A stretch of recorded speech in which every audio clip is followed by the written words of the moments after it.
talk about helping to institutionalizing the IPC, because we feel that the IPC, and I think they are here, the founders are here, they are in the same room, they have done a quite important job of establishing the IPC, and today with limited funding they are still doing the important job that they are supposed to do, and therefore we recommend that this should be institutionalized so that they can receive funding from government, so that it becomes a national institution. Another controversial issue, that we debated was the issue of attestation. Attestations have been one, and most of the dialogue forums that I attended, this particular issue keep coming up, and we felt it was important that we bring it here. The issue of attestation, allows for one issue of non-Gambian voters, because we hear that coming up, but we'll also hear the problems of underage voters, and I think all the domestic observers and all those people have seen these things, and this has been recommended, that we need to look at this and then end it. But the challenges of how to go about this was also very raised, because knowing that there is inequality in our society, the rural population are always left behind. When you want to get documents, you come here. It's time that we need to start thinking about those people that are there. And in fact, most of us are from the rural communities, so therefore, why do we have to make it difficult? So those were things that we also highlighted. But we also said that within the electoral process, promoting integrity, trust, and confidence in the electoral system is critical, but also we recommend that, and I think this was a recommendation that was taken up by the IEC representative at that, and that also, speak to our confidence in the process. Publishing results by polling station, not aggregated results, because this also helps in creating trust, so that, all this post-electoral violence that we experience in many other societies could be. Your Excellency, the President of the Republic of the Gambia, the Honorable Speaker of the National Assembly, Your Lord the Chief Justice, leaders of political parties present, Honorable Cabinet Ministers, Secretary General and Head of the Civil Service, members of the Diplomatic and Consular Corps, permanent secretaries, service chiefs, managing directors, and other senior government officials present here, representatives of civil society organizations, regional governors, venerable leaders, Paramount Chief Sefolu and Alkalulu, members of the media, ladies and gentlemen. My name is Mfalli Fadera. I am the head of brand and communication for the Gambia OIC Secretariat.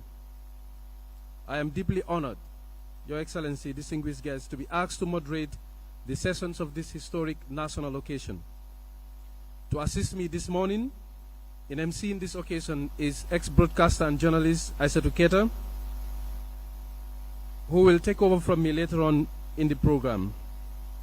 As it is customary in this country, we will begin the solemn function by invoking God's mercy and guidance with prayers, commencing with Alhaji Esa Fode Dabo, the President of the Gambia Supreme Islamic Council, to be followed by the Most Reverend Bani Manga. Ya Imam, Bismillah.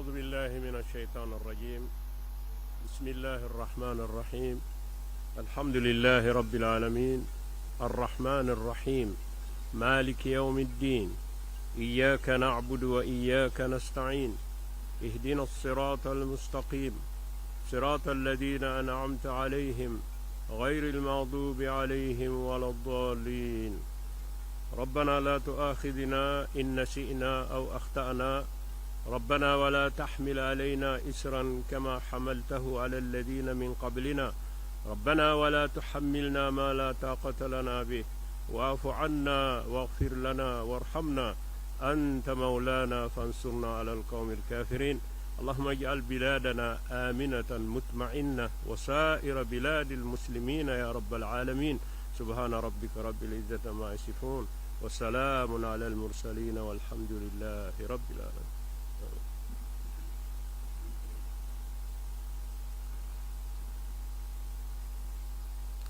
Thank you very much, Ya Imam. I now call on His Most Reverend Bani Manga to lead us in Christian prayers.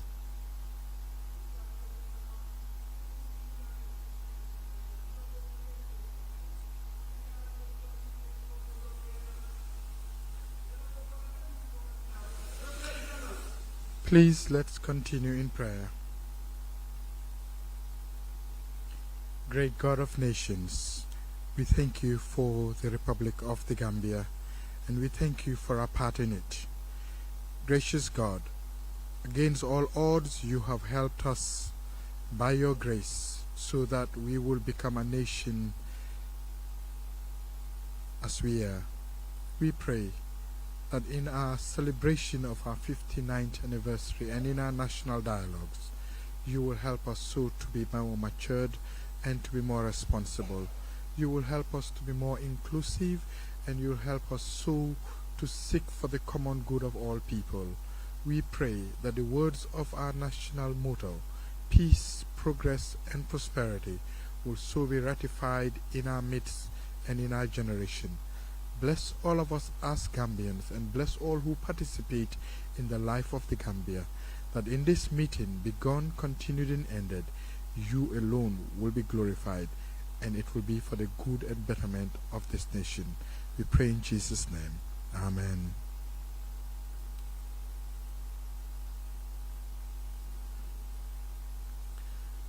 Thank you very much, Reverend Manga. Your Excellency, distinguished guests, ladies and gentlemen, we are gathered here today to mark the historic occasion of the National Dialogue Day as part of this year's Independence Day commemoration of our beloved country, the Republic of the Gambia. The theme for this year's National Dialogue is collective responsibility of preserving the nation, safeguarding the state, and securing our resources. Today's public forum was preceded by a series of stakeholder consultations involving Gambians of all creed and colors, from all walks of life. The initial consultative dialogue was led by His Excellency the President, and it involved the country's political elite, including leaders of all political parties and key institutions in the country. A stakeholders forum on various themes followed, culminating into today's event, which is the public forum, which is the penultimate activity of the National Dialogue exercise. The National Dialogue or national dialogues are used as tools to manage complex change processes and often includes a broader range of national stakeholders in an effort to address a broad range of issues. In the early 90s, Nelson Mandela South Africa held a series of national consultative engagements, also known as national dialogues, as it seeks to establish a multi-party democracy following the horrors of the repressive apartheid regime. In 2013, in Tunisia, following the so-called Arab Spring, a quartet of unions, employers, lawyers, and human rights advocates stepped up to facilitate a national dialogue between the country's divided political elites. Several post-Soviet countries and many more African countries engage in various forms of national dialogues as they move to embrace and encourage inclusivity and popular participation in governance during transitions. I guess you can see where I'm heading with this. National dialogues are not new in Africa, neither around the world.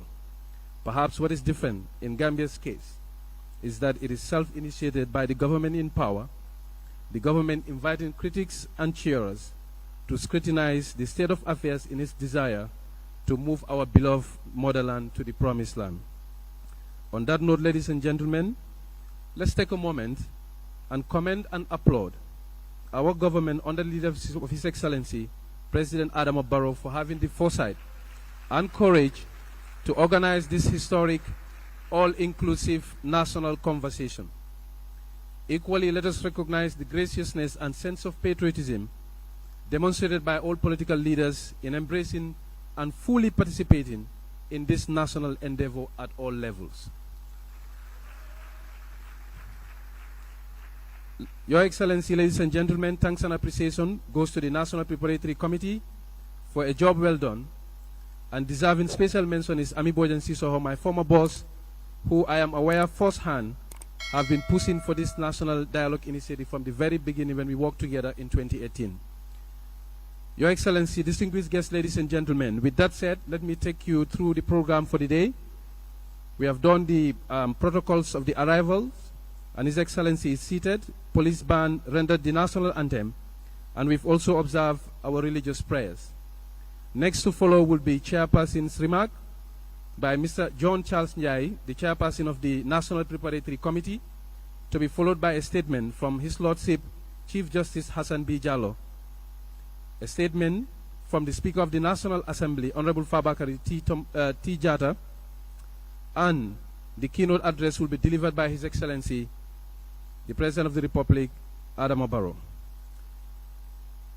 Today's activities are divided into 3 sessions.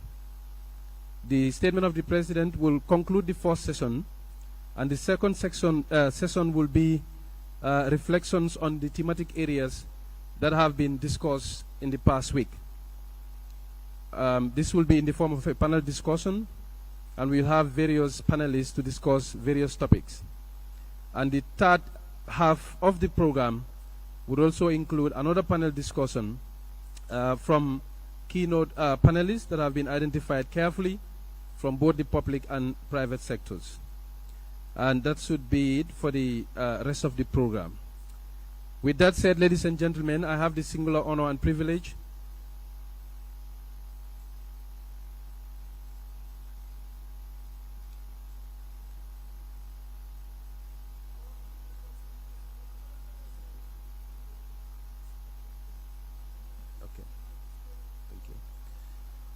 Thank you very much, Madam Ami Bojang.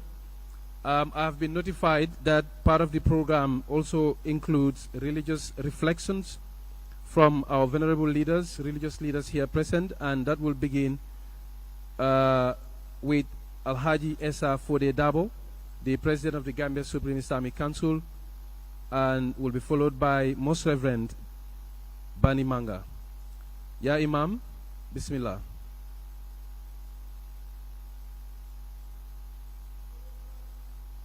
Kindly give him a round of applause, please, as he walks to the podium.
We were having some experience in a technical glitch. Consequently, Imam has agreed for the Most Reverend Bani Manga to commence with his reflections, and he will follow right after. Please join me to welcome the Most Reverend Bani Manga.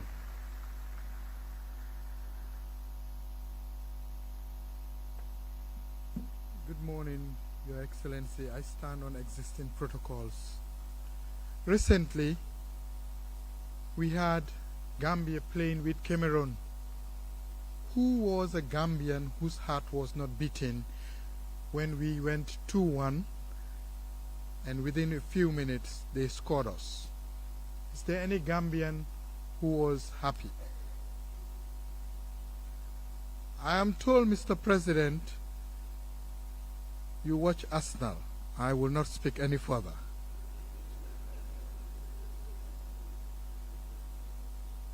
When they scored the third goal, I immediately changed my profile picture on my WhatsApp. And all those who were watching my WhatsApp, I had calls all over the world, would say to me, "Are you praying or are you watching football?" That is what, for me, represented this country. We all are Gambians. In that national field, there was no one who was called Manjago. There was no one who was called Cyril. There was no one who was called Mandinka. There was no one who was called Christian. There was no one who was called Muslim. What we had was the Gambia national team. Today, the Gambia that is continuing to grow is not the Gambia that we knew yesterday. The Gambia we knew yesterday is a Gambia in which we all look at ourselves and are very proud that you're a Gambian. You're very proud that you share a common heritage with people. You're very proud that you hold the same ethos. You hold and share the same national anthem. You know, when we were singing the national anthem, I saw the chairman of the IEC do the sign of the scout, and I was like, so himself he joined, right? That's the Gambia we know. My friends, I am a very scared person in this nation. I'm a very scared person in this nation because by my tribe, I happen to be Jola. I don't speak Jola. I was brought up in the Combos. And so when I say to the people in the Combos, I'm Jola, they will say, "For where? Can you speak it?" No, you are not. When I go to Fonyi and I say, "I'm Jola," they say, "Where have you come from?" I said, "Sarakunda." They say, that is not a Jola area. So where do I belong? Am I a Jola or am I not a Jola? I think I'm a Jola, even though I don't speak it. The truth of the matter is, yes, you would wish me to speak the language. But if I cannot speak the language, it is your responsibility to help me become a good Jola. What am I saying? It is our responsibility, all of us collectively, to teach this generation and the generation that is to come what it means to be Gambian. And what does it mean to be Gambian? It means that you and I will look at ourselves in the face and tell ourselves, for the Gambia, we will ever be true. And that is why our national pledge will say, it is the combination of government and the people working together for the common good of our nation. May God help us as we move this nation forward so that you and I will continue to be a proud Gambian. God bless you all.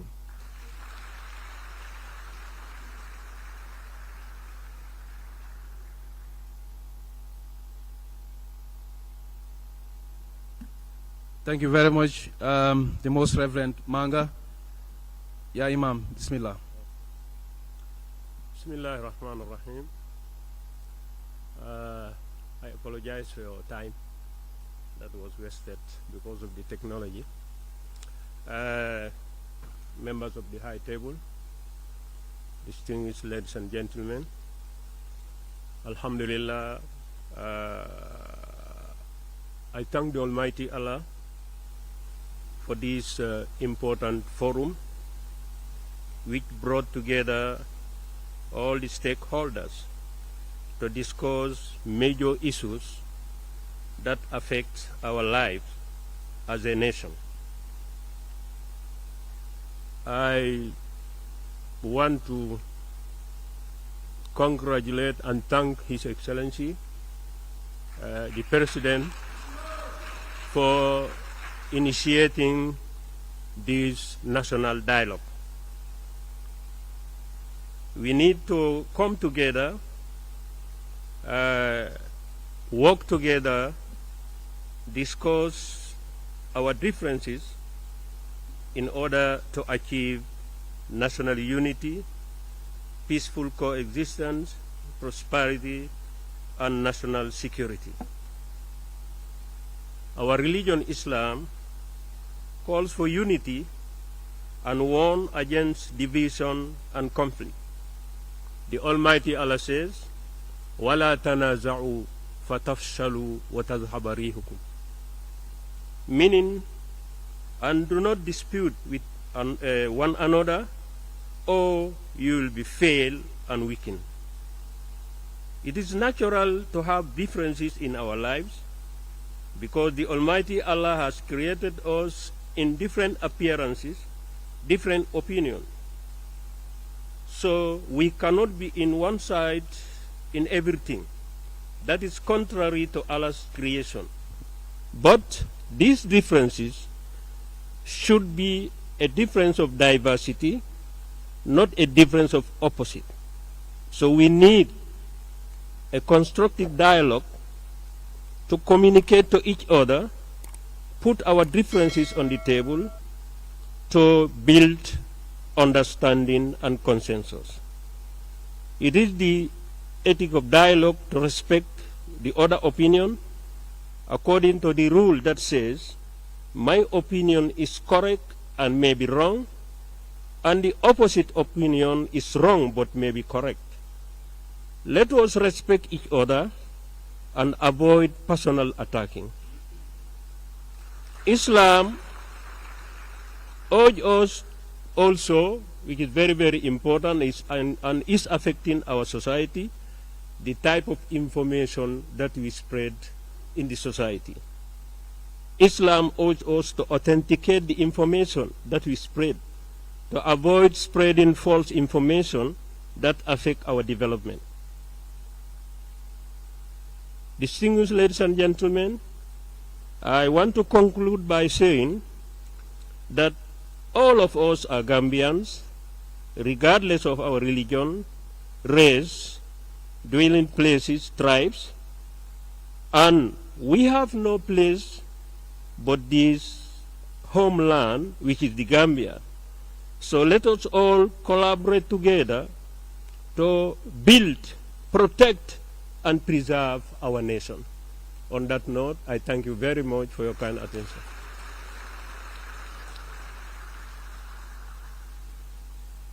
Let us come together, build, preserve, and protect our nation. Wonderful remarks by the chairperson of the president of the Gambia Supreme Islamic Council. He also said we need to come together and discuss our differences in order to unite and prosper and secure our national resources and our beautiful country, the Gambia. Thank you so much, Ya Imam. I now have the honor, most respectfully, to invite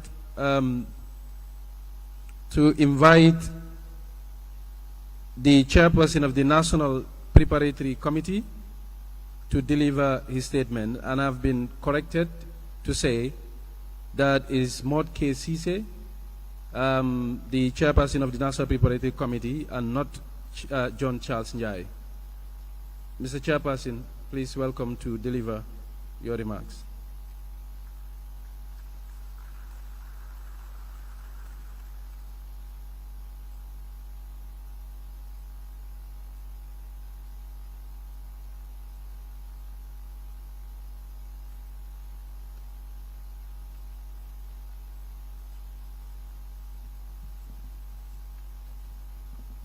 Good morning.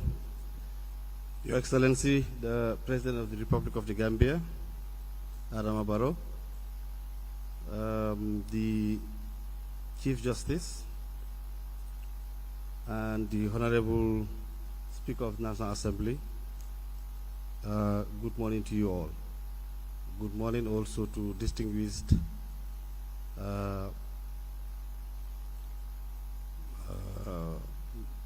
political party leaders senior government officials, honorable ministers, and all attendees who have find time to attend this important national dialogue.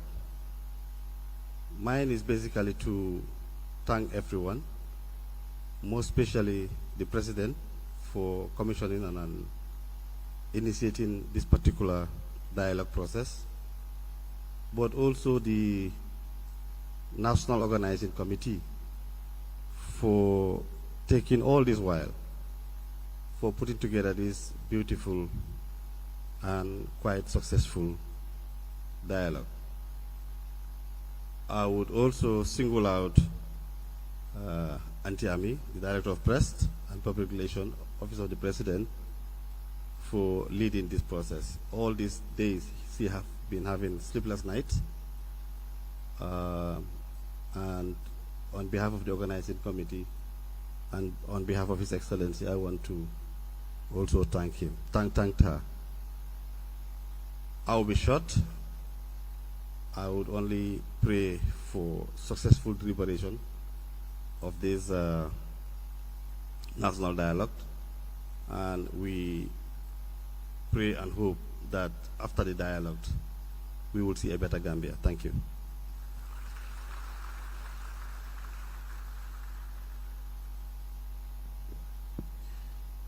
Thank you very much, Honorable Motke Sise, the Chairperson of the National Preparatory Committee, also the Chief of Staff, Office of the President.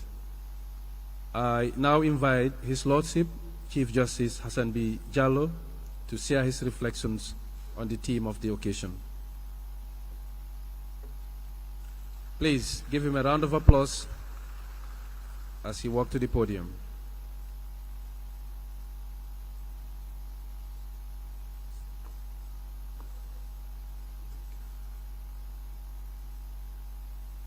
Your Excellency, Mr. Adam Barrow, President of the Republic of the Gambia, Your Excellency, the Vice President, Honorable Speaker of the National Assembly, Honorable Ministers, members of the Diplomatic Corps,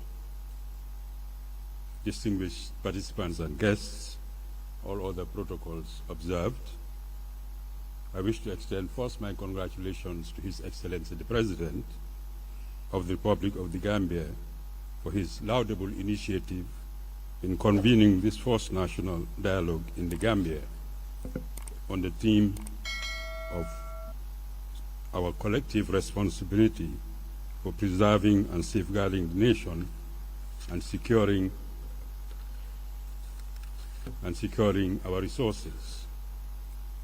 My commendation also goes to the preparatory committee as well for so diligently and promptly implementing the directive of His Excellency the President to bring us together with the object of engaging in reflections and identifying measures that will strengthen our quest for sustained democracy, peace and stability in the nation.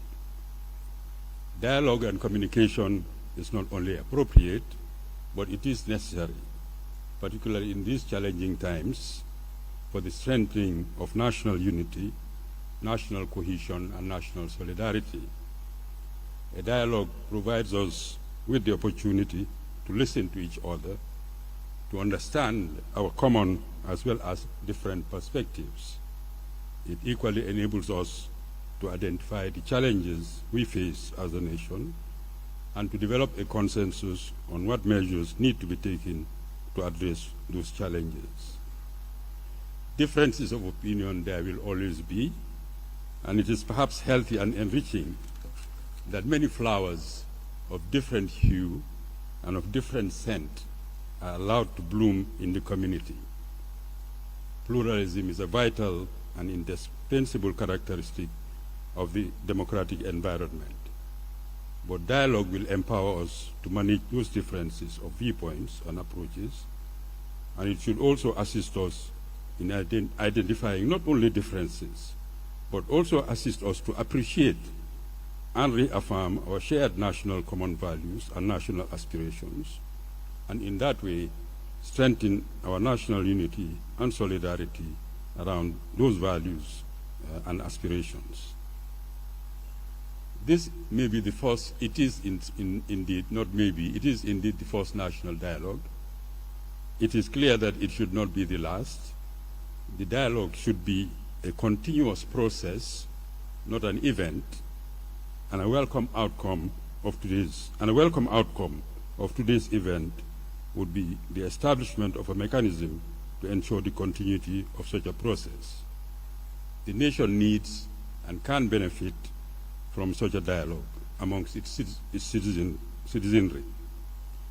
Even at the level of the state structure, I venture to say that the process of governance itself can benefit significantly from a very regular dialogue and consultation between the three organs of the state, that is the executive, the legislature, and the judiciary, with due respect, of course, to their constitutional mandates and their constitutional autonomies. Mr. President, distinguished guests, it is fitting on an occasion like this to recall that for much of its existence as an independent sovereign state, the Gambia's commitment to good governance was unshakable and widely respected and recognized and respected, particularly under the leadership of its first and founding president, Alhaji Sir Dawda Jawara.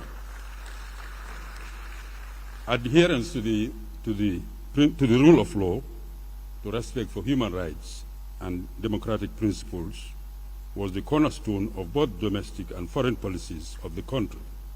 And it is commendable that His Excellency the President, Adama Barrow, has made the restoration, the consolidation, and the further development of that governance policy a cornerstone of his own administration.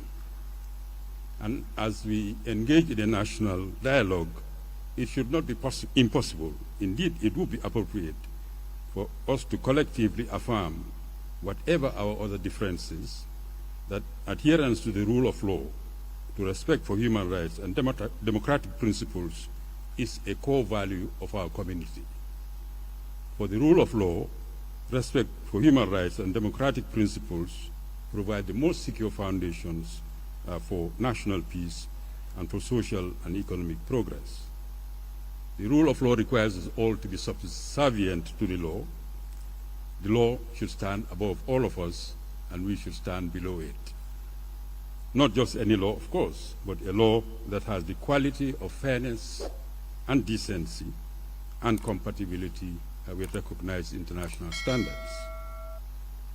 We must, however, follow up on that affirmation of the importance of the rule of law as a core value of our community through many concrete steps and actions, such as a greater public investment in the machinery of justice to improve access to justice and the speedy and qualitative delivery of decisions.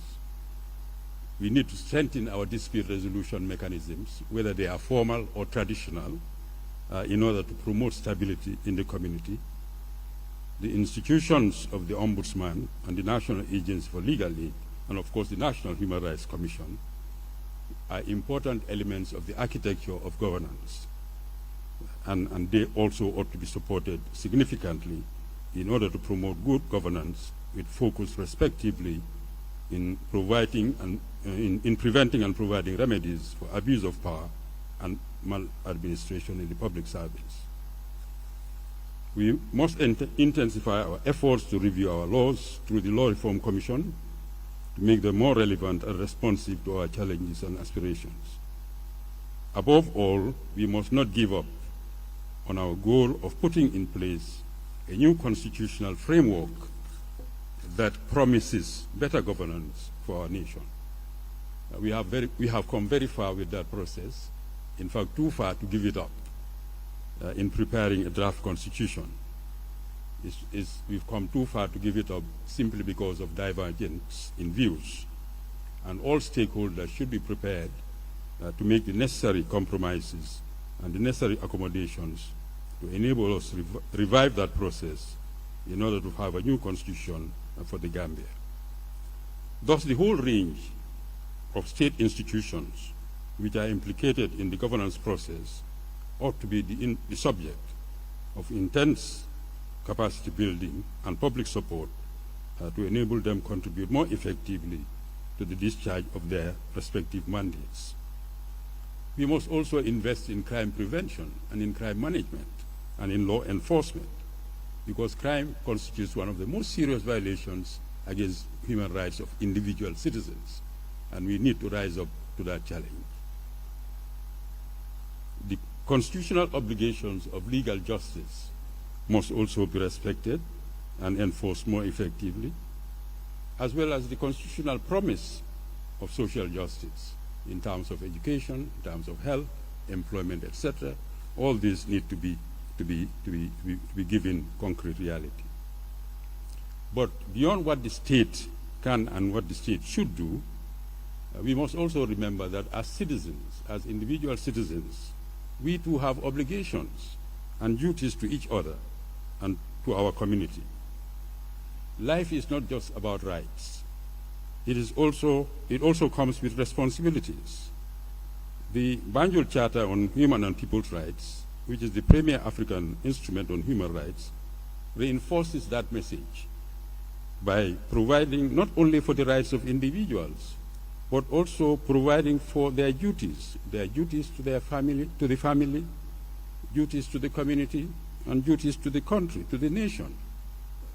That charter, which is named after the capital of this country, also imposes, among other things, a duty on every individual to respect and consider his fellow beings without discrimination, to maintain relations aimed at promoting and reinforcing mutual respect and tolerance, to preserve and strengthen social and national solidarity, and to preserve and strengthen African cultural values in the spirit of tolerance, the spirit of dialogue and consultation. We must strive to live up to our responsibilities individually and collectively. We must nurture and sustain in our community and relate to each other with that tolerance, with that respect, with solidarity, and with compassion. But we must ensure, importantly, that we pass on these values to succeeding generations through our families, through our educational institutions, and through our community structures. For these values are surely the very secure foundations for making our nation a community of peace, a community of progress and of development. I thank you for your attention. Thank you.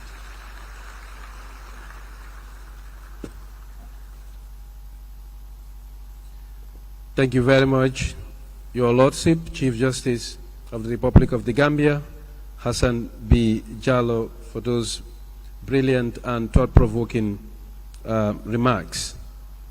The Chief Justice thanked the President for this initiative.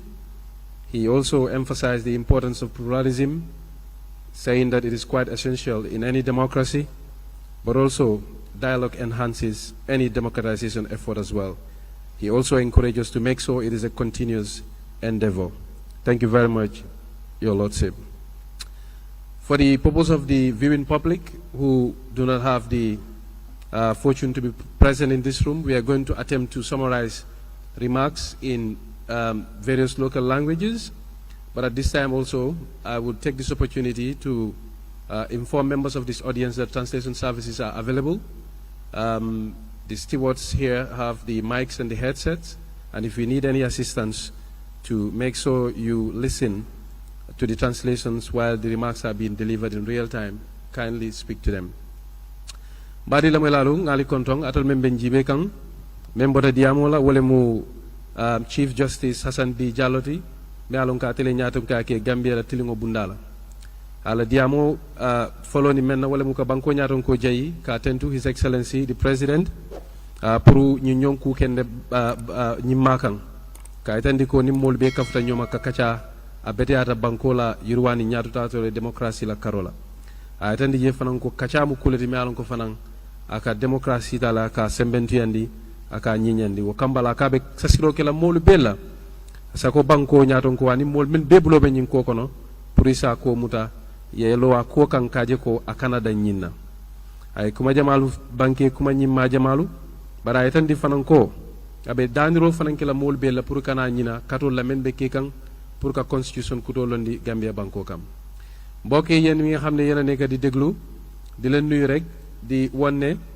dinañ jéem pour tënk waxtaan yi nga xam ne suñu waxkat yi loolu la ñoo banku fii tey ku fi jógee waxtaan mooy His Lordship Chief Justice of the Republic of the Gambia moo jiite wàllum bunti yoon bi fii si Gambia bokk na si lu mu wax mooy di gërëm His Excellency the President si taxaw bu mu def pour make sure ne mbootaay bu mel nii lii mu am mbootaay bi nga xam ne doomi réew yi yëpp fu ñu munti nekk dinañ am yoon bi pour ñu waxtaanee ay mbir yi nga xam ne ñoo wër suñ dëkk bi wax na fii tamit ne waxtaan nekk na loo xam ne daf dee saxal démocratie si dëkk kon nag mu ne mu ngi ñax ñëpp pour ñu meeg soo ne bu mu am si lii nañ ko continuer di ko def parce que dafa nekk li nga xam ne dinañu yokkal torop as a country bokk na si lu mu wax tamit mooy mbiri constitution bu ees bi nga xam ne loolu lañ commencé woon si gannaaw mu ngee ñaax ñëpp nag pour ñu meeg soo ne bu mu am si fuñ ko fu mu am ñëpp tiye si ñu meeg soo ne ñu am constitution bu baax constitution bu ees bi nga xam ne dina ñu njëriñ yokkal ñu si suñ démocratisation bi waxtaan na tamit si yelleef yi nga xam ne doomi aadama yooyu lañ amanteel si réew ne ku nekk am na luwaa bi lu mu la may si ay doole waaye tamit am na ay yelleef yi nga xam ne doomi aadama yëpp am nañ ko si seen diggante ñoomi neen ak ñoom tamit seen diggante ak nguur gi kon nag mu ngee ñaax ñëpp pour ñu téye si loolu ñu bàyyi si xel pour make sure ne kenn bu mu tooñ kenn jërëjëf thank you very much your lordship with those remarks I now have the honor most respectfully to invite the Speaker of the National Assembly Honorable Fabakary Tombong Jatta to deliver his reflections on the theme of this occasion. Please join me to welcome the Speaker.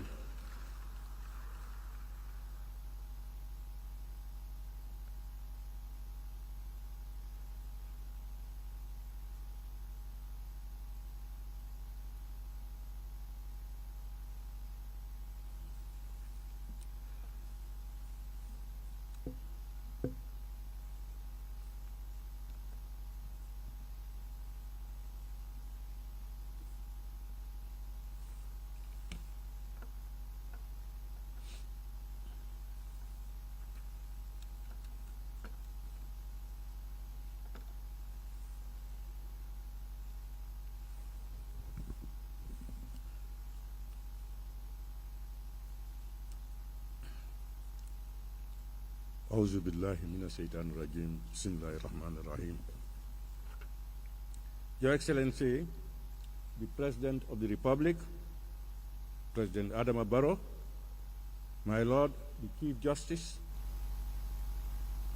Honorable Cabinet Ministers here in present, Honorable Members of the National Assembly, senior government officials here in present, members of the diplomatic and consular corps, my colleagues, leaders of political parties,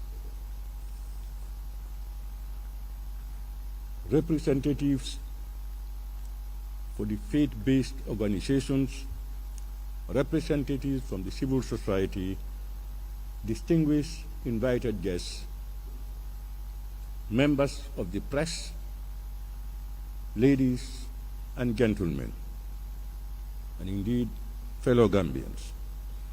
First and foremost,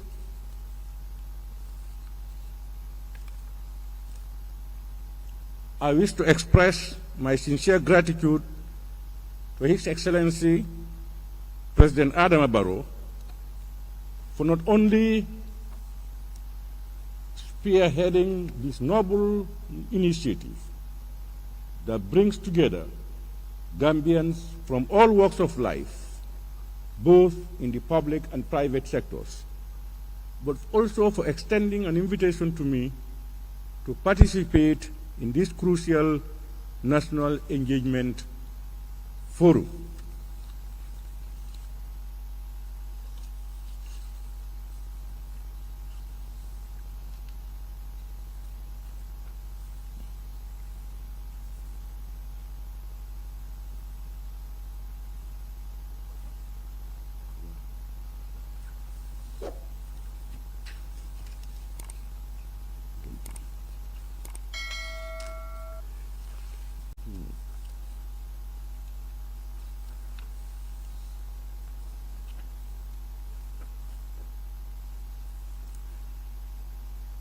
Thank you. The chosen theme, our collective responsibility for the preservation and safeguarding of our national sovereignty and the mechanisms to secure our resources, holds profound significance, especially considering the timing of the National Preparatory Committee's task falling on the occasion of the 59th Independence Day anniversary celebrations. By this act of wisdom, the President has demonstrated unmistakable example of democratic maturity and political civility in the process of enhancing governance and national development in a domestic context of broad national harmony. When we reflect deeply, we will find that the very logic of this convergence find expression in the founding principles of our republic. The national pledge teaches us that it is the combination of government and people working together in unison and harmony that will lead us to achieve our common desires. It also warned us that if we insist on pursuing our personal goals without keeping the collective objective, we shall be divided and we shall fall. The preamble of our national governing instrument, the Constitution, has also affirmed that power is derived from the collective will of the people. I am therefore optimistic for the future of our nation, a nation whose people are predominantly kind-hearted and remarkably tolerant.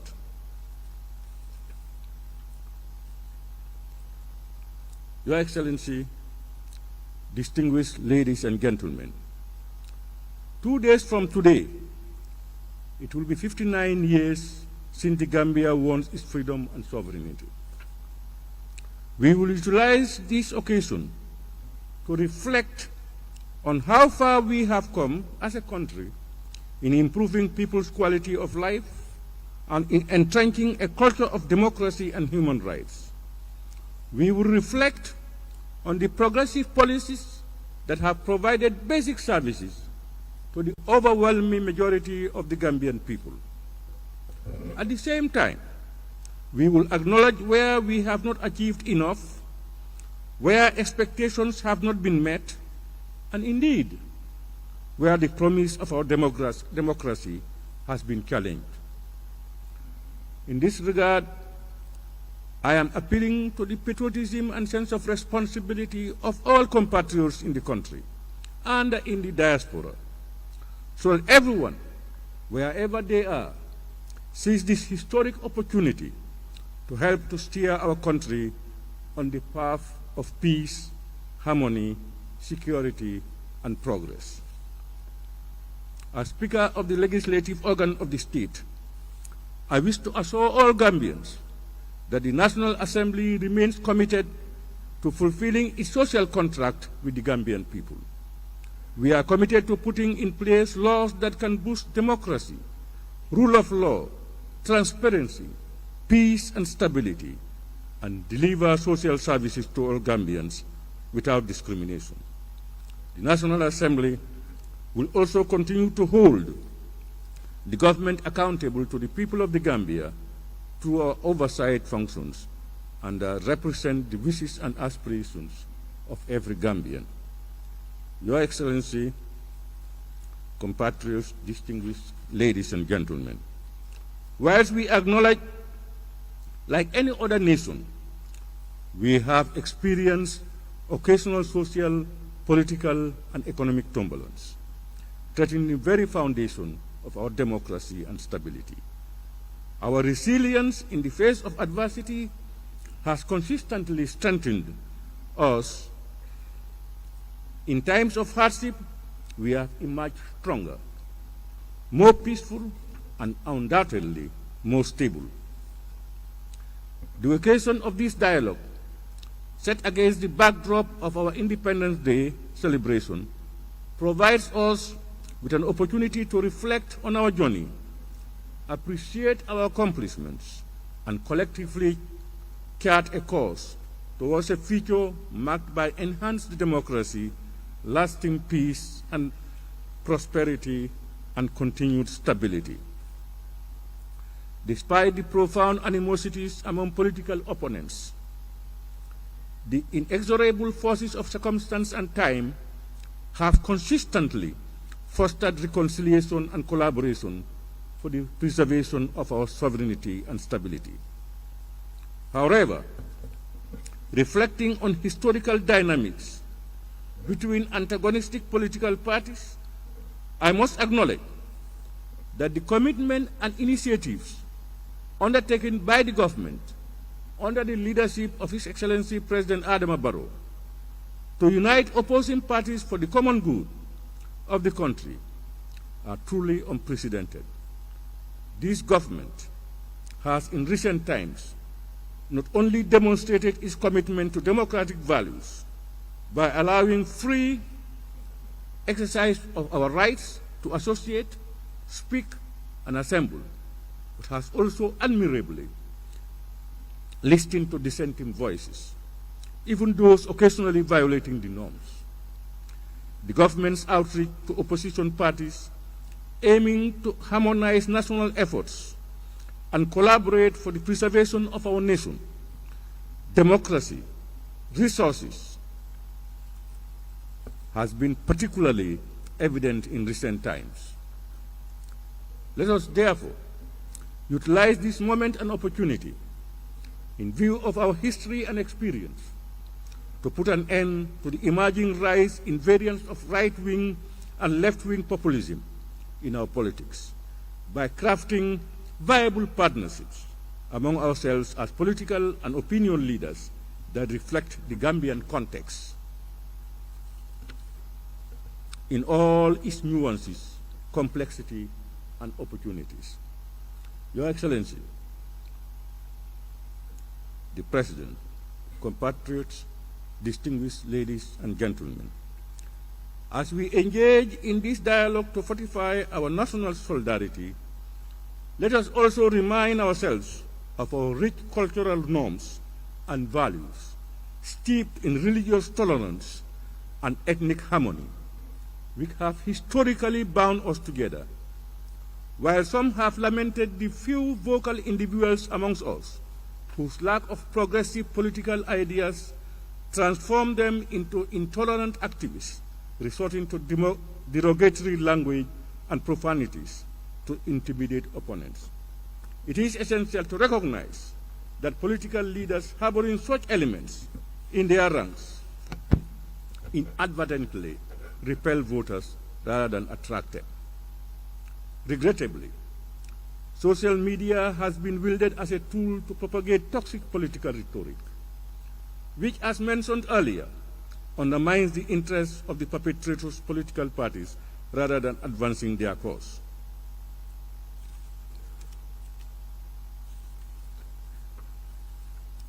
I therefore invite the collective wisdom of all those who led us previously in the making of this country, weaving it together as a proud nation of all who live in it, united in their diversity. May they come forward and bless us as we undertake similar steps that require the nation to pause in attention and reaffirm its commitment to move forward in concert towards the attainment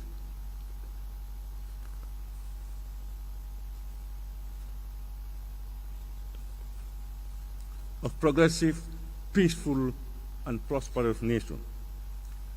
This national dialogue will not stop after tomorrow. It is just the beginning. It is the launch of the dialogue that must spread across our nation as we collectively grapple with the most crucial question: what do we do going forward to serve the people even better? As we grapple with these issues, may we embrace each other as Gambians who share a common aspiration for our people and our country.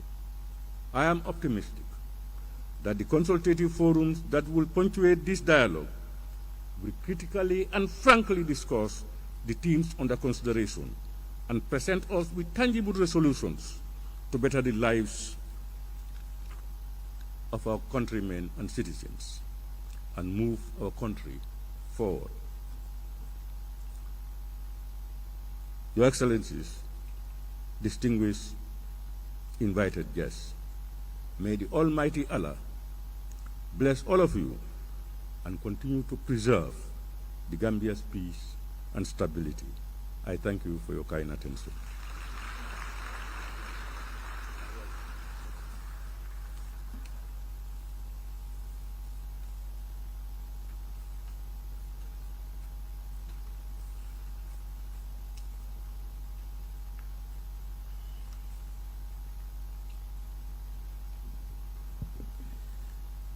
Thank you very much, the Honorable Speaker of the National Assembly, Honorable Fabakary Tombong Jatta, for those inspiring remarks. The Honorable Speaker touched on several issues centering on democratization and governance. After thanking His Excellency for organizing such a laudable initiative, he talked about their responsibilities as National Assembly members in their role as safeguards in their role in safeguarding the resources and making sure that the executive is held to account. He also said independence is a moment of reflection, a moment to celebrate our accomplishments, but also to discuss and chart a way forward in our collective effort to making sure that we achieve progress, peace, and prosperity. Thank you very much, Honorable Speaker. Mbadi Lamwe Lalu, member de Diamola, Wolemu Honorable Fabakary Tombong Jatta, me nyaton kake banko député bungola ate biraya ala tentu ay banko nyaton ko jayi a tentu pour ka ñing ñom ben sifa men datiteng ay tandi je ko ñimu ko li mealon ka kumata bake ako banko la kankiliya ñomoyo fenne mealon ko hanina marank kitabo ñim fonko na be wala kono même constitution o ñinti ana raytandi fanan ko ñing kacha be ke kan men kono wala mu independent jurolo de même banko la fansorode ako keta watiti me alon ko mobe nyanta sila ye feleke komala banko ye nyarutani yirwa kol men soto nga mira fanan mbe banko la yirwal ni nyarta kol fanan selendino la nyamin santo ka warandi ana raytandi fanan ko mobe nyanta dennale nga lo ñoo fe nga banko samba ñaato mbokk yi ku fi jógee wax mooy Honorable Fabakary Tombong Jatta ku jiite néegi député yi moom bu mu doon commencé waxtaan bi kadduam yi dafa gërëm His Excellency the President pour xel bu neex bu mu am pour indi lu mel nii mu nekk waxtaan bi nga xam ne dafay antu diggante doomi réew yi ñi ñu jiite ak ñi jiite wane na tamit ne lii mu ngi xew bokk si National Independence Day celebration si loolu tamit nekk waxtu bi nga xam ne doomi réew yi dañu war a mën a toog gestu ay jéego yi nga xam ne yooyu leen jël ba àgg fii waaye tamit ñu toog waxtaanee naka la ñu xelalante pour yóbbu réew mi si kanam ñu ngi ko jërëm di ko tentu di ko gërëm di ko santa si waxtu yi ak kaddu yu rafet yi nga xam ne yooyu la fi banku jërëjëf Honorable Speaker Fabakary Tombong Jatta. Ladies and gentlemen, distinguished guests, thank you very much. I now have the singular honor and privilege to invite His Excellency, the President of the Republic and Commander-in-Chief, Mr. Adama Barrow, to deliver his remarks.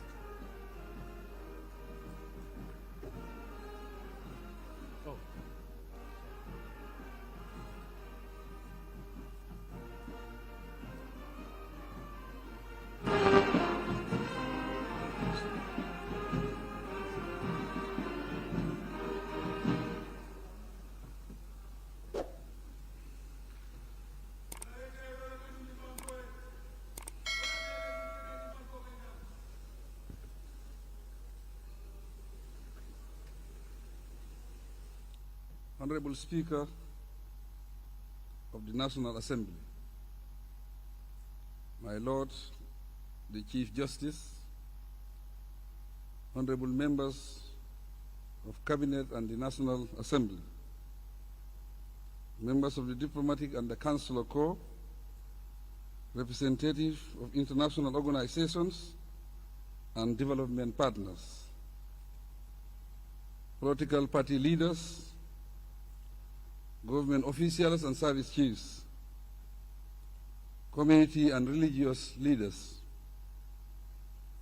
distinguished guests, ladies, gentlemen, and students. A series of consultative sessions and dialogue on the theme in focus preceded this National Dialogue Forum aimed at building consensus on fundamental national issues of concern to all Gambians. It is proper, as such, to appreciate the efforts of all those who made this historic event possible. This includes the participants in those sessions, as well as all of you who found time to be here with us. With honor, therefore, I welcome you very warmly and thank you for coming.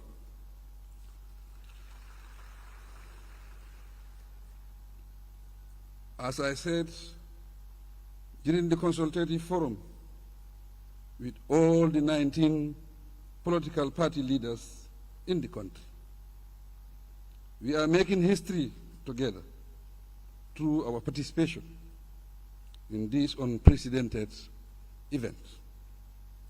Thus, we should be proud of ourselves and ensure that the event is very well written in the history of the Gambia.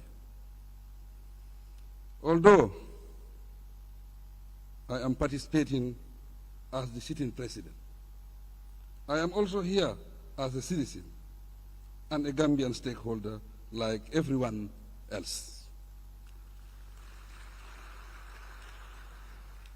As citizens, we have an equal stake in the affairs of the country and should keenly take part in such activities. With this in mind, I do not intend to influence the trend of the dialogue, but to take the stage and tone of the deliberations that follow. In doing this, I pay attention to the context, justification, and expected outcomes of the dialogue. The theme, preserving the nation, safeguarding the state, and securing our resources, has already been unanimously accepted as relevant and timely. I appreciate it better, however, we ought to ask ourselves, who owns the Gambian nation? Who owns the state? Who owns the Gambians' natural resources? And who should preserve the nation, safeguard the state, and secure the resources? Because we, the Gambian citizens, collectively own the country. We have the collective responsibility of taking charge of it, and in the process, take our destiny in our own hands as a nation. Distinguished ladies and gentlemen, it is my view that, according to the theme, the goal of this National Dialogue Forum, among other outcomes, is to foster national unity, peace, progress, and stability. For me, preserving the nation implies protecting the people and everything associated with them.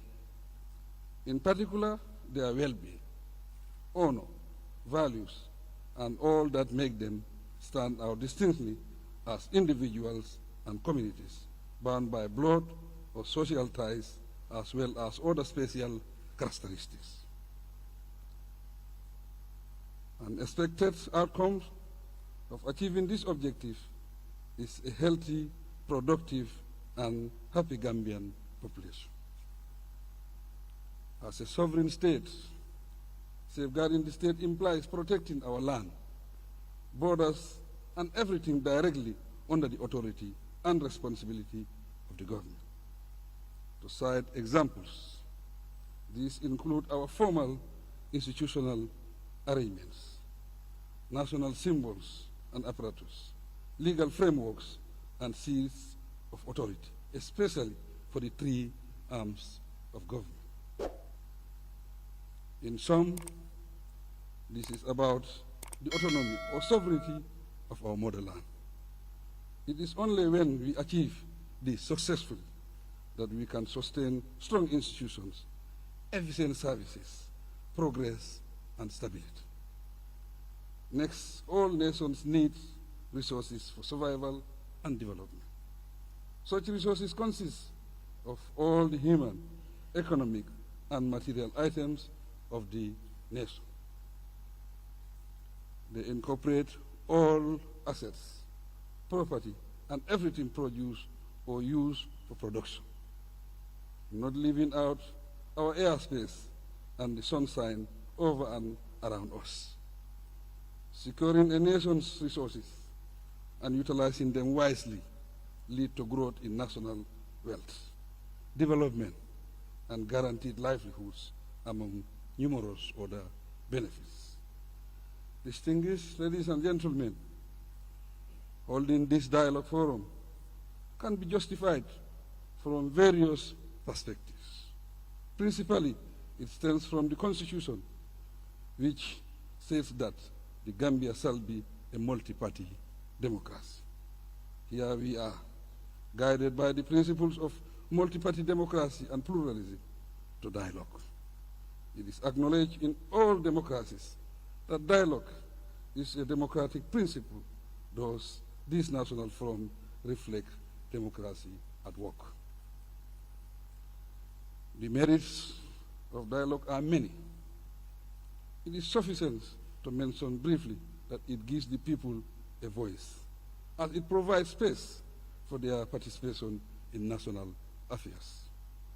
Dialogue enhances building consensus and bridges across peoples of diverse composition and persons who hold different opinions. Nationally, dialogue comes with possibility of sharing experiences, knowledge, and new ideas, leading to understanding, cooperation, and subsequently unity, peace, progress, and stability. All these benefits are interlinked and often inseparable. Because the forum has firm democratic basis, I advise that we conduct the proceedings in a true democratic spirit. This refers to the democratic spirit of contributing to the progress and development of the nation, prompted by the spirit of patriotism and informed by knowledge, experience, and sincerity. The forum is neither meant for any party to score political points, nor for anyone to make gains for oneself. I advise that we refrain from using it to attack, degrade, or undermine any person, party, group, or community.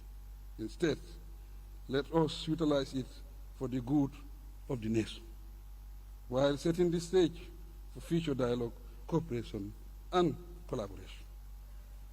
The forum provides an excellent opportunity for us to iron out our differences and create a politically and socially amicable atmosphere for all Gambians to coexist peacefully. I propose that the forum adopts realistic resolutions for joint implementation. While we may not agree over certain principles, we can always agree on national frameworks or policies, programs, and projects. The reason is that there is always a common standpoint for which we can work together. Remembering that the basic principle of dialogue include consensus building. Building consensus calls for negotiations, flexibility, and compromise. Ladies and gentlemen, I propose further that the success of this dialogue be assessed by the extent to which it will contribute to enlightening the Gambian citizens, no matter how remote their homes are. Let its impact be determined also by the extent which it will influence political theories in our institutions and the school curriculum to produce democratic citizens. Through this forum, we should be able to eradicate the man-made barriers that breed it with. Let the forum serve to end anger and hostility, for example, between ethnic groupings and political parties, between the state and the people, and between the formal institutions and the common citizens. I am informed that there is a national coordination and dissemination strategy to make sure that the discussions and outcomes of the forum reach the citizens in the remotest parts of the country. The strategy contains planned regional dialogue forums to give this initiative a true national character. I have noted that the thematic areas derived from the main theme are all in public interest. They are not framed in favor of any person or group of persons. The preparatory committee for the 59th Independence Day anniversary celebration, working independently under the coordination of the Director of Press and Public Relations under my office, Mrs. Ami Bojan Suso, proposed and adopted all the sub-teams. I sincerely commend them for their foresight, wisdom, and hard work. As we celebrate our National Day this Sunday, let us work as an independent thinkers and discuss constructively to achieve our common goal of living peacefully as a united, progressive, and a stable nation. I must observe that to collaborate and succeed in the process of any dialogue, we must activate our sense of wisdom and readiness to learn and the generosity to share what we know. Use our abilities to negotiate and expand our capacity to accommodate divergent views. Act with humility to acknowledge the truth, and if offended, have the goodwill to forgive.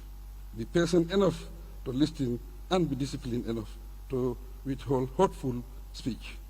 Putting this into practice could mend fences rather than breaking them. I encourage you to participate effectively in the discussions, and I pray that Allah bless our deliberations and all efforts aimed at making the Gambia a safer, better, and more progressive country for all of us. I thank you.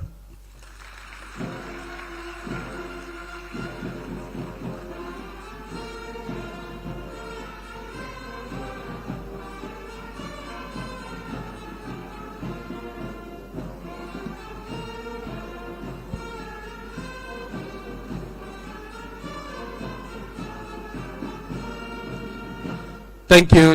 Thank you very much.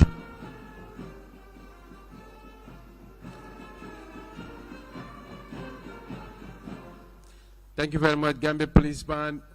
Once more, a big round of applause for His Excellency the President for those wonderful and inspiring remarks. The President asked very crucial questions in his effort to do justice to the theme of the occasion. He said, who owns the Gambian nation? Who owns the state? And who owns Gambia's natural resources? And who should preserve the nation, safeguard the state, and the resources of the country? These are very pertinent questions that every one of us, all and sundry, both here and at home, should reflect on as we take stock of his inspiring remarks and as we also reflect on the occasion of our Independence Day celebrations. Your Excellency, once again, thank you very much for those wonderful remarks. Based on the program, we've now come to the point where we will have a poem rendered by one of the nation's favorite poets by the name Madam Safia Diouf. Safia Diouf, if you are in the audience, kindly walk to the podium. Safia Diouf's poem is team on the theme of the occasion. She's, as I said, one of the nation's most favorite poets. Madam Safiatu, welcome.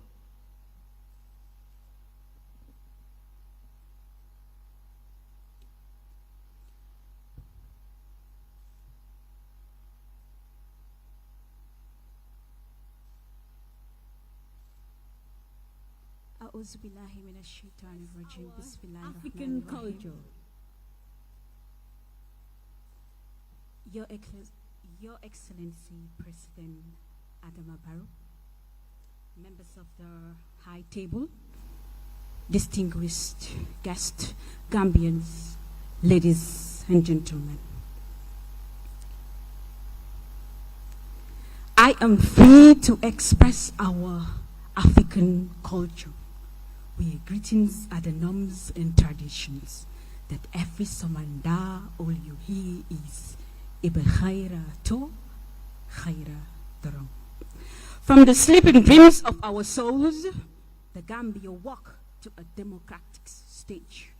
At 59, we still survive and preserve the Gambia cultural space that pens and clings our hearts with a rich tapestry of pleasure.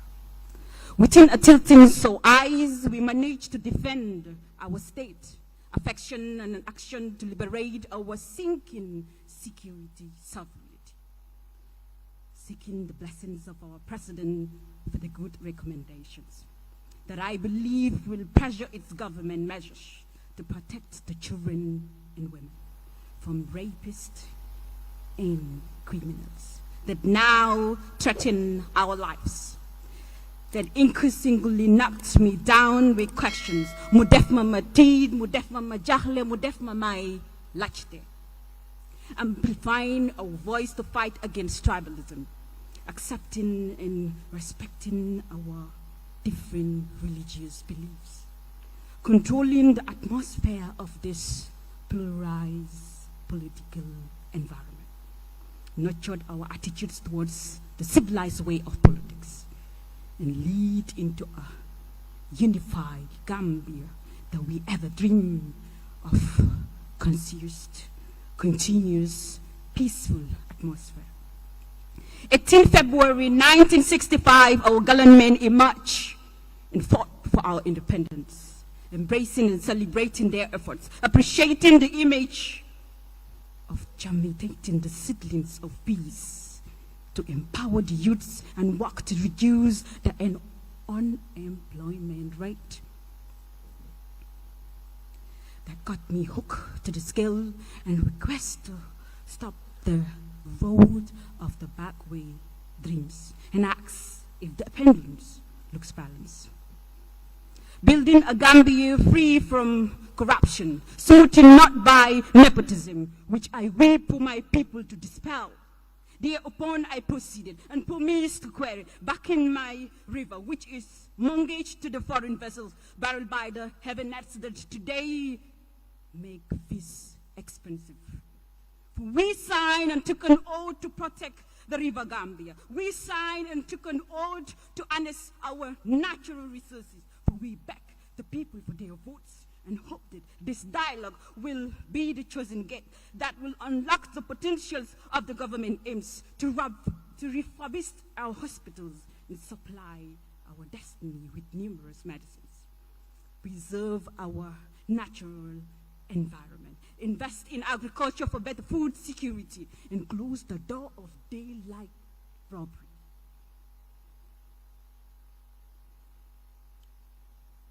Clothe our young, talented youths with proper education opportunities, deeper than us, more complicated than seeds. Let's foster the broken relationships and live by our ancestors' legendary deeds, and safeguard our sovereignty and create a balanced status of leadership, while invite you to the halam not to beat our ears with empty promises. Konak nañ leen déglu wante te bañ réeru am suñ diggante. Thank you all.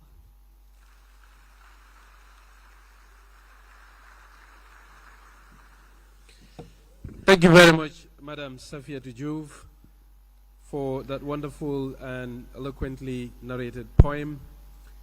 Ladies and gentlemen, Your Excellency, we've now come to that part of the program where I hand over to Madam Aissatou Keita to moderate the next session, which will be reflections on the thematic areas, just like I hinted earlier on. Aissatou, the podium is yours.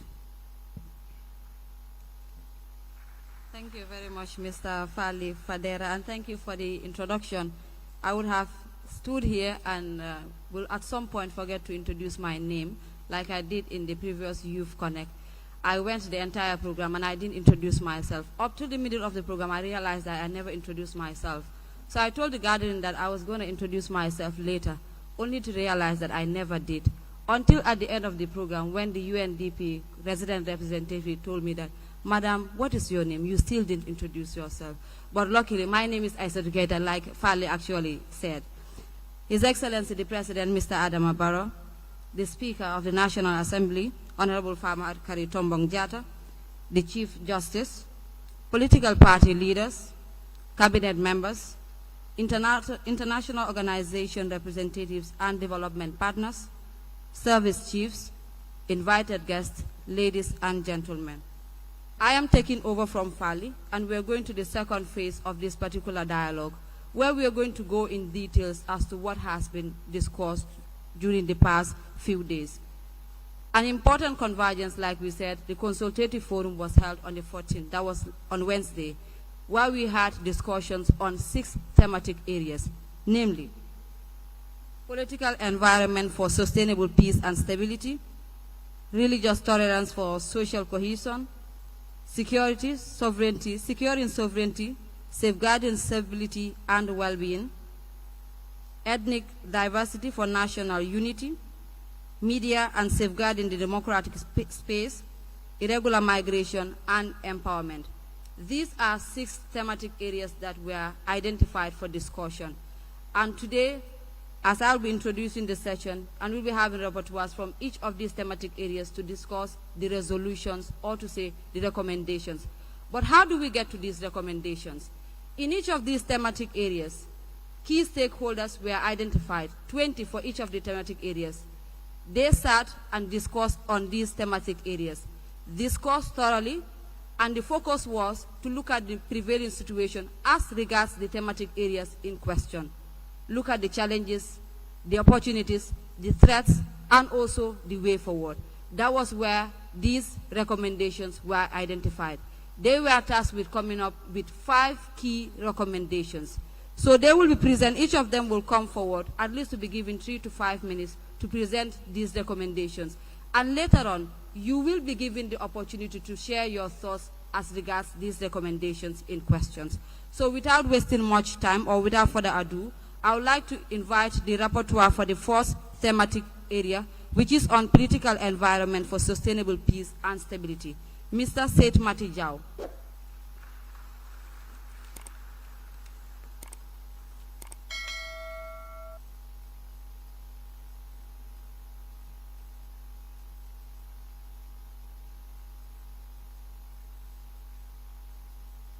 Assalamu alaikum.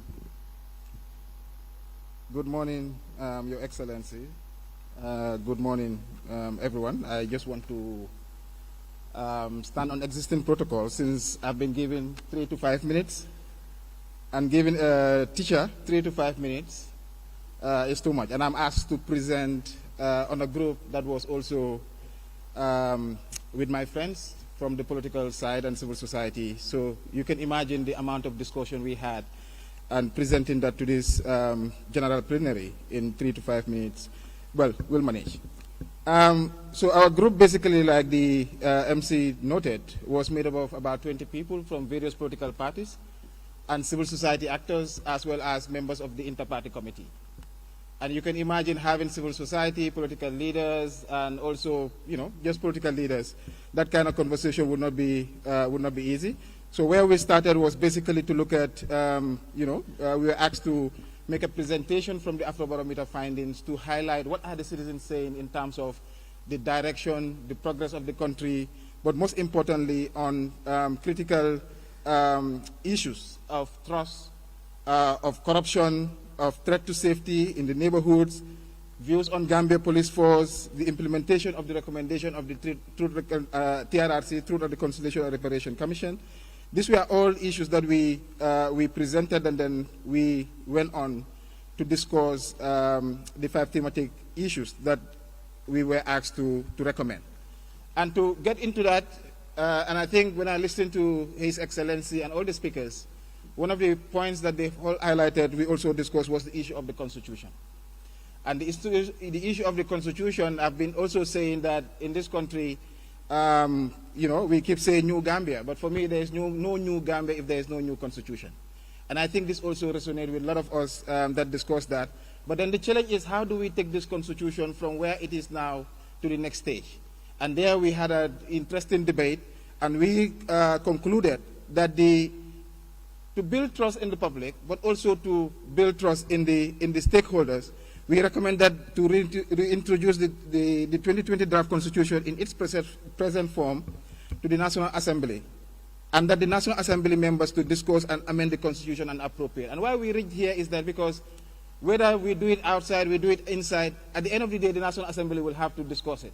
They will invite partners, they will have people to engage. So we believe that it is important that they set the space going. But in that process, we also remember the importance of raising awareness, especially when it comes to engaging with political parties. And then there we recommend that the IPC engagement with political parties on the draft Constitution. But also we recommended for the IEC and the National Council for Civic Education, as well as the IPC, to lead efforts when it comes to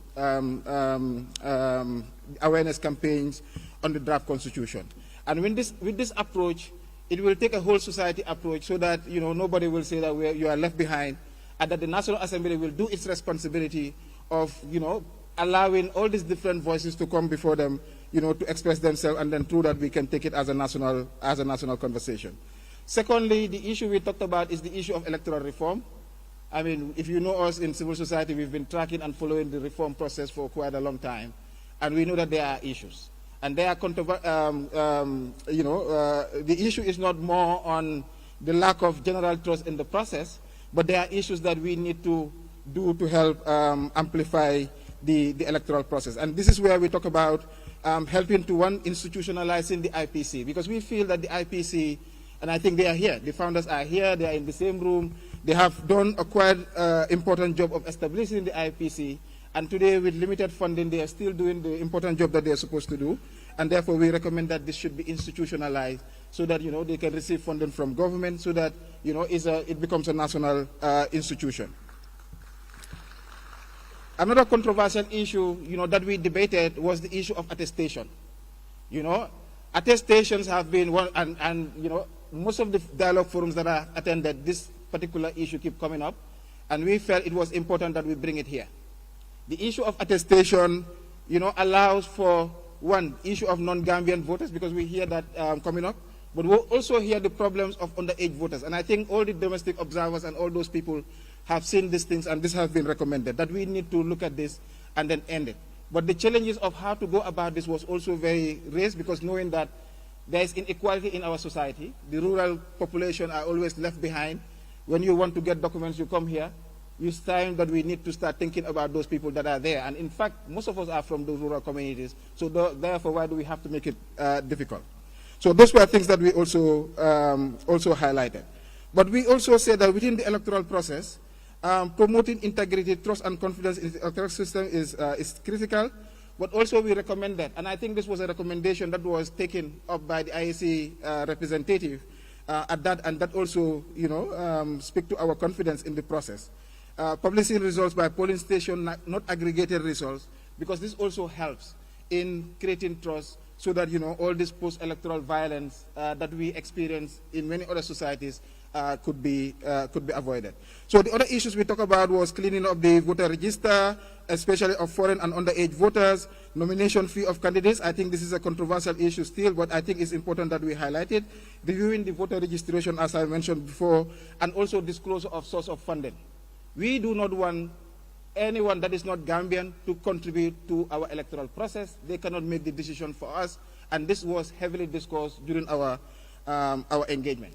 Therefore, we need to look at how do we institutionalize processes to ensure that there's a disclosure of source of funding, which is already done through the IEC, but it is important that it is put to the public, because election is not an individual issue, it's a public matter, and therefore the public must know how it is funded and who is funding, so that we will not sell our country to somebody else.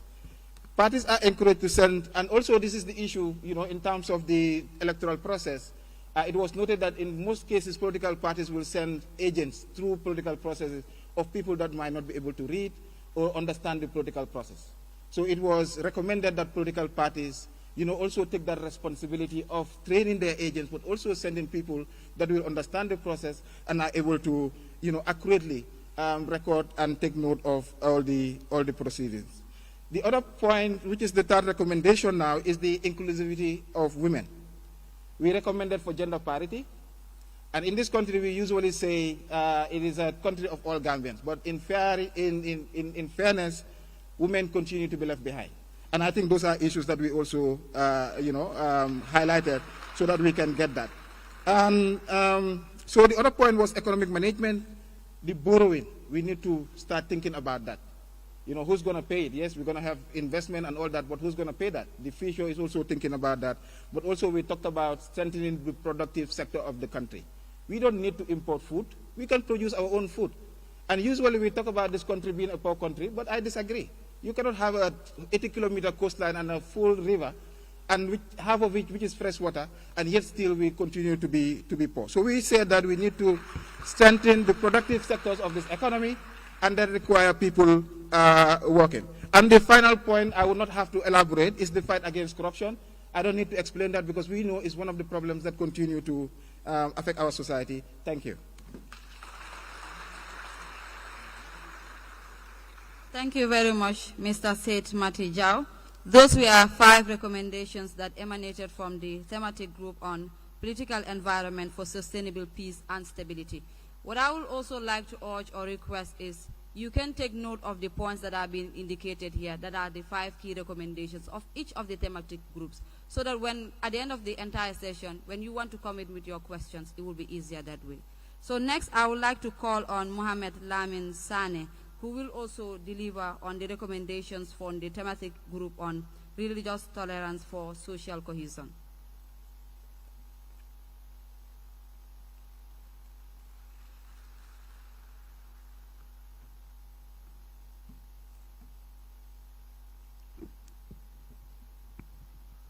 Assalamu alaikum. A'udhu billahi minash shaitanir rajim. Bismillahir rahmanir rahim. Alhamdulillah wa salatu wassalamu ala rasulillah. Your Excellency, Mr. President, Chief Justice, and Speaker of the National Assembly, I stand here observing all existing protocol.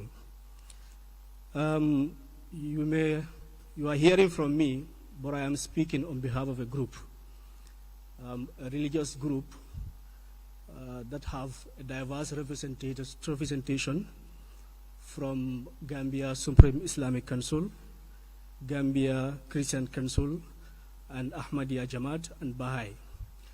But for reason beyond our knowledge, representative from Baha'i was not present, but all these 3 religions were fully represented.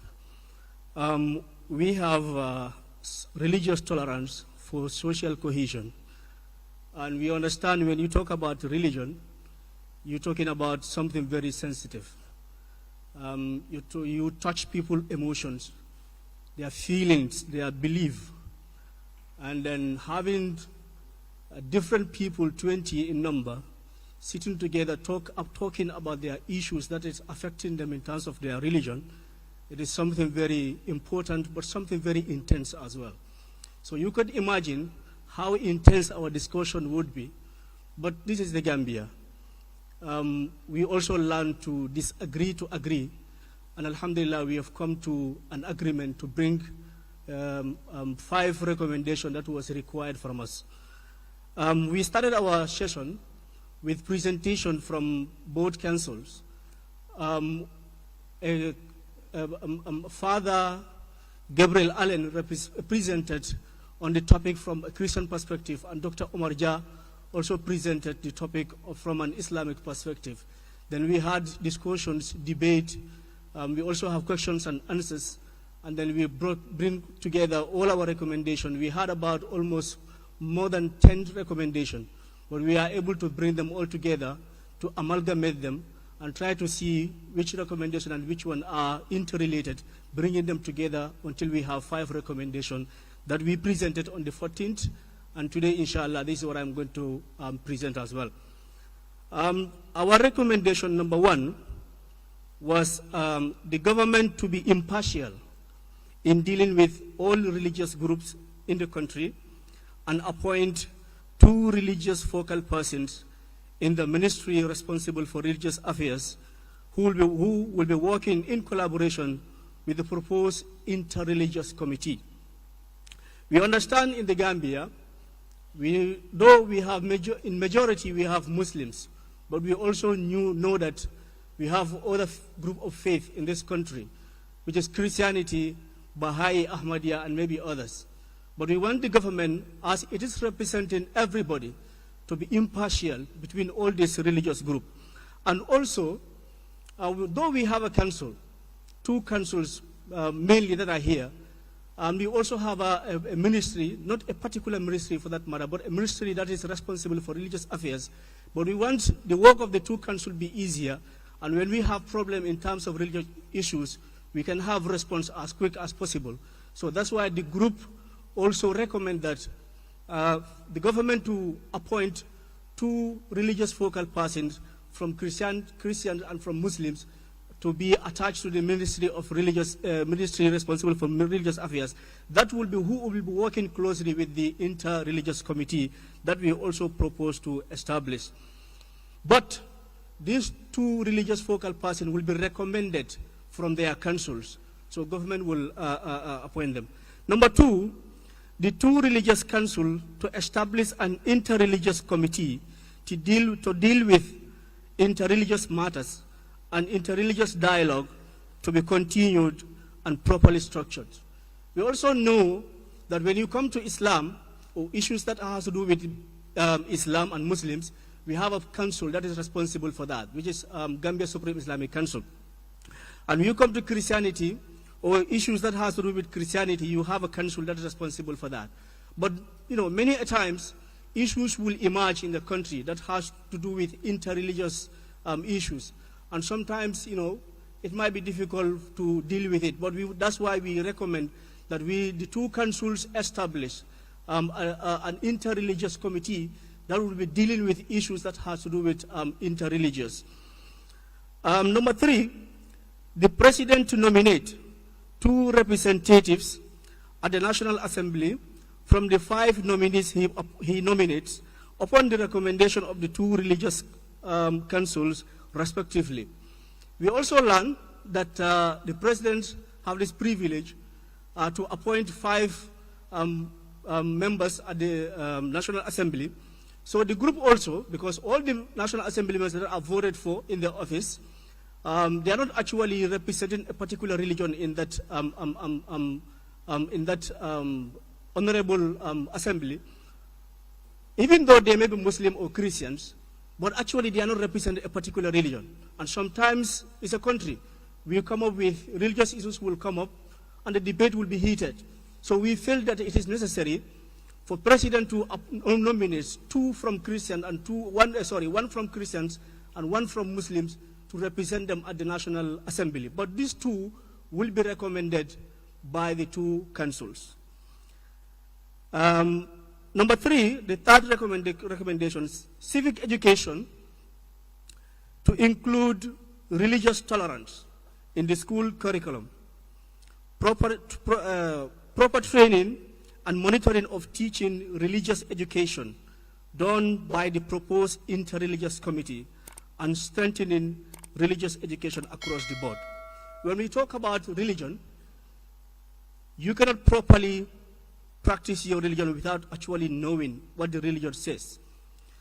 But in as much as we encourage people to study their religion, we also want to make sure that they studied they studied their religion from a right and reputable sources.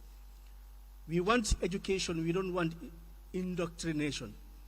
That's why we want the teaching of religious education in schools be monitored, and those that are teaching also be properly trained.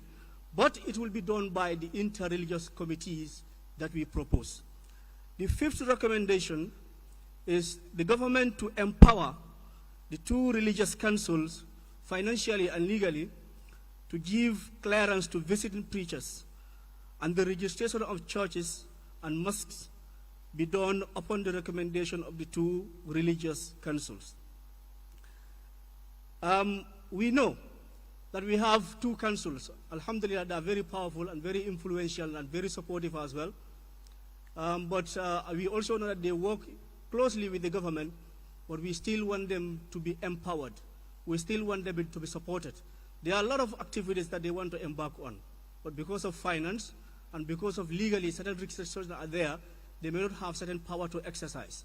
We want the government to support them so that they will be able to function on their role. And also, this power includes them to be able to give clearance to the visiting preachers that are coming into our country. Because in as much as we are so much care about religious tolerance in our country, we need to also care about people that are coming. It can also be a threat to our social cohesion and our religious tolerance. And the Gambia is known, it's an example in terms of religious tolerance. So anything that could be threat to this valuable thing, we need to make sure that we put a barrier to that. That's why we also recommend that, this one. And also churches as most registration can also be recommended by the two councils. I'm already done. So I ended here, and on behalf of my group, this is the 5 recommendations that we have. Assalamu alaikum wa rahmatullahi wa barakatuh. Thank you. Thank you so much, Mr. Mohammed Lamin Sane. So I would like to urge all the other rapporteurs that are coming, you try to make it a bit brief. It's Juma today, and people will want to go for Juma prayers, and we'll want to have the contributions from the floor before we head to that. So next, I will call on Luis S.A. Alsan to deliver the recommendations on ethnic diversity for national unity.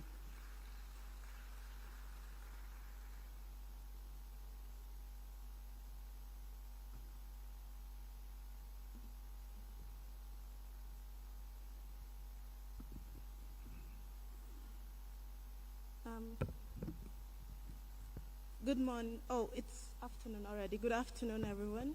Your Excellency, Chief Justice and Speaker of the National Assembly, distinguished ladies and gentlemen. I am the rapporteur for thematic group 3 on ethnic diversity for national unity.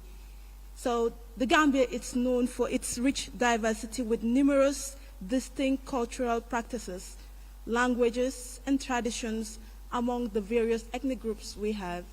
And identifying ethnic diversity as one of the issues why one of the issues why we have in conflicts or disagreements, we carefully selected our stakeholders, and we invited the likes of Mr. Hassam Sise, who gave us some historic background, the likes of Joliba Kuyate, Paramount Chief, Alcalos, and some other experts from the Ministry of Education and other departments concerned. So these recommendations we made were more than 19, but we needed to stream them down to at least get 5 achievable resolutions. And the first one we said, looking at the educational aspect, to integrate civic and cultural education. And this aims to educate people about their own and other cultural practices, fostering understanding and respect among the people. And also to expand education, civic education, to the lower grades, as we understood that the civic education is already introduced in our curriculum at the higher level. And this will instill the importance of citizenship an understanding of civic rights and responsibility at a young age. The second recommendation is anti-discrimination, which we highlighted. Which we recommended that there should be a zero tolerance policy against discrimination of all kinds in our schools and workplaces. This will create a strong stance against discrimination based on ethnicity or any other factor, sending a message of inclusivity. The third recommendation is the promotion of culture. Here we felt it was a need, and we feel it is achievable when Hasum Sise brought about the national troop, which I asked, what is the national troop? Because most of us in this generation, we don't know what it is.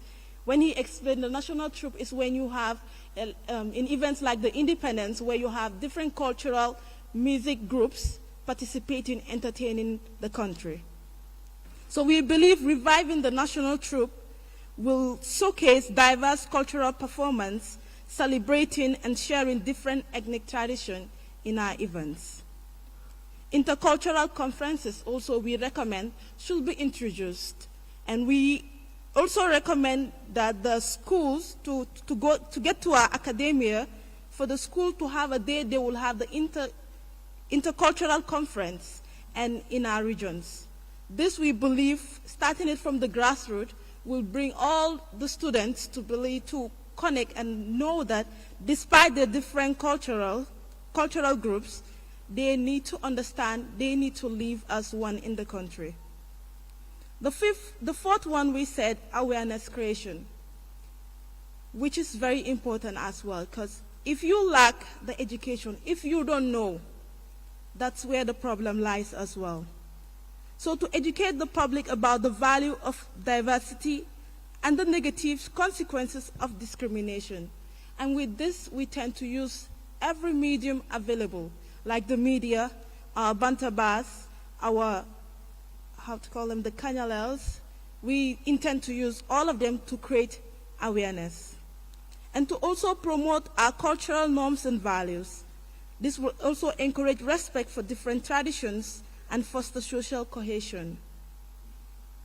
To also discuss openly about our caste system, which we feel this can bring all hearts together. I will often see the Jolas telling the Fulas, "Nyunyoy papa, where your father?" And unfortunately, the tribe I come from, the Akus, I don't think we have people that we are telling where your fathers or so. Okay.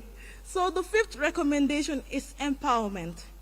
We recommend that the Council of Elders that we have need to be empowered, need to be enabled to effectively function to provide wisdom and guidance from their diverse perspective, promoting unity and understanding. We believe that if they are well enhanced, we can do away with sometimes having disagreement between ethnic groups. But we believe if the Council of Elders are well enabled, they can handle matters before getting to the police or court. So we also recommend that you support the National Council for Civic Education with adequate resources to be able to adequately carry out their mandate in civic education. We know they play a very vital role in the country, and supporting them, building their capacity, giving them all the facilities needed will help them deliver their mandates. Overall, these recommendations aim to create a more inclusive and equitable society by promoting understanding and respect for different ethnicities. It also addresses discrimination and negative social systems that hinder unity. It also celebrates and shares cultural diversity as a strength of the nation and empower diverse voices and perspectives to contribute to national unity. Thank you. Thank you very much, Louis Alsan. I'll quickly shift to the other thematic group, which is securing sovereignty, safeguarding stability, and well-being. And we'll have Dr. Cherno Omar Bari.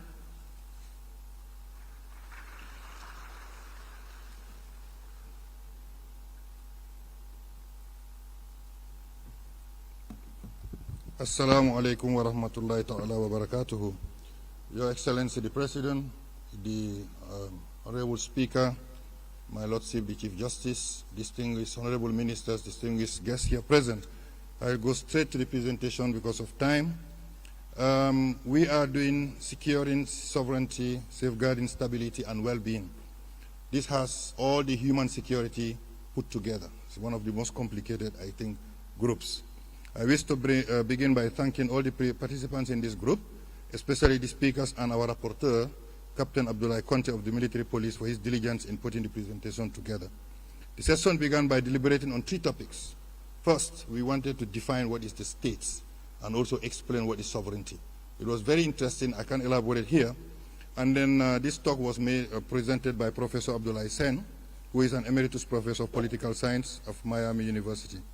And the second was on peace and security, which was presented by Madam Salama Njai, the West Africa Peace Network National Coordinator. And then the third was done by Mr. Molai Koli, who represented the Office of the National Security and who spoke on national security challenges faced by the defense and internal security. We had several participants, among those Food Security and Quality Assurance Authority, Food Security, Gambia Armed Forces, Gambia Immigration Department, Drug Law Enforcement Agency, Ministry of Environment, Ministry of Agriculture, WANEP, the Young Sani Institute, the Ministry of Land and Regional Government, Office of the National Security, Medicines Control Agency, National Youth Council, NAWEC, and National Environment Agency. So it was very interesting. Unfortunately, due to technical reasons, we didn't have the Gambia Police Force, the SIS, the Ministry of Forestry and Water Resources, the National Nutrition Agency, the Directorate of Gender, and the Judiciary. Now, our recommendations are thus. We decided, because of the complexity of nature of our discussions and also because of the limited number of recommendations, we decided to make all our recommendations pregnant. So, recommendation number 1, the government should complete all reforms. Every other reform that has been on the line, security sector, election reforms, all the reforms, we recommend that they all be completed and also implement all the recommendations, the TRRC, the Faraba Commission, the Jane Commission, etc., and work on completing also the draft constitution. This has been mentioned already. Recommendation number 2, the government should encourage the independence of regulatory bodies by creating an enabling environment for technically informed decision making. Such technical bodies, such as the Medical Control Agency, PURA, and related bodies should have no intervention in the exercise of their duties from the above. Remember, this is brought up by the agencies themselves who were present. Number 3, considering the never-ending land cases in the courts and the delays as well as the challenges faced in some of the judgments, it is recommended that the government should establish a land court and decentralize it so that land matters would be handled effectively and quickly. It also recommended that all the estate agencies be regulated properly to ensure that land reserved for agriculture, water harvesting for NAWEC, and other national interests be safeguarded. Recommendation number 4, the government should promote civilian engagement in providing credible information on drug-related activities and invest in the public health approach to substance abuse and misuse control by financing the construction of rehabilitation facilities and harm reduction measures for victims of drug abuse. It is also recommended to promote community policing to help curb crime in the communities. Number 5, the government should develop and implement an integrated strategic framework to monitor and follow up on trending governance and related drivers for enhanced national security and economic growth. It was observed that we have adequate human resources in the security to handle crime, but inadequate materials and equipment. So therefore, materials and equipments are lacking to ensure, should be provided to ensure the security, to help the security forces, including the police, for them to effectively and efficiently intervene to curb crime. Assalamu alaikum.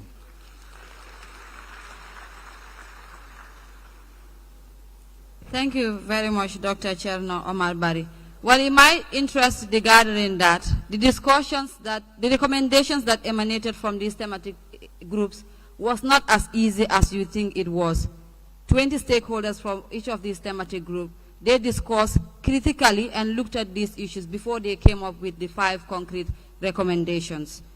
So next, I will call on the thematic group on media and safeguarding the democratic space. and this would be presented by the President of the Gambia Press Union. Usually, we will call him His Excellency, but on a gathering like today, we have one Excellency here, so I will call him Mr. Mohamed Esba. Welcome.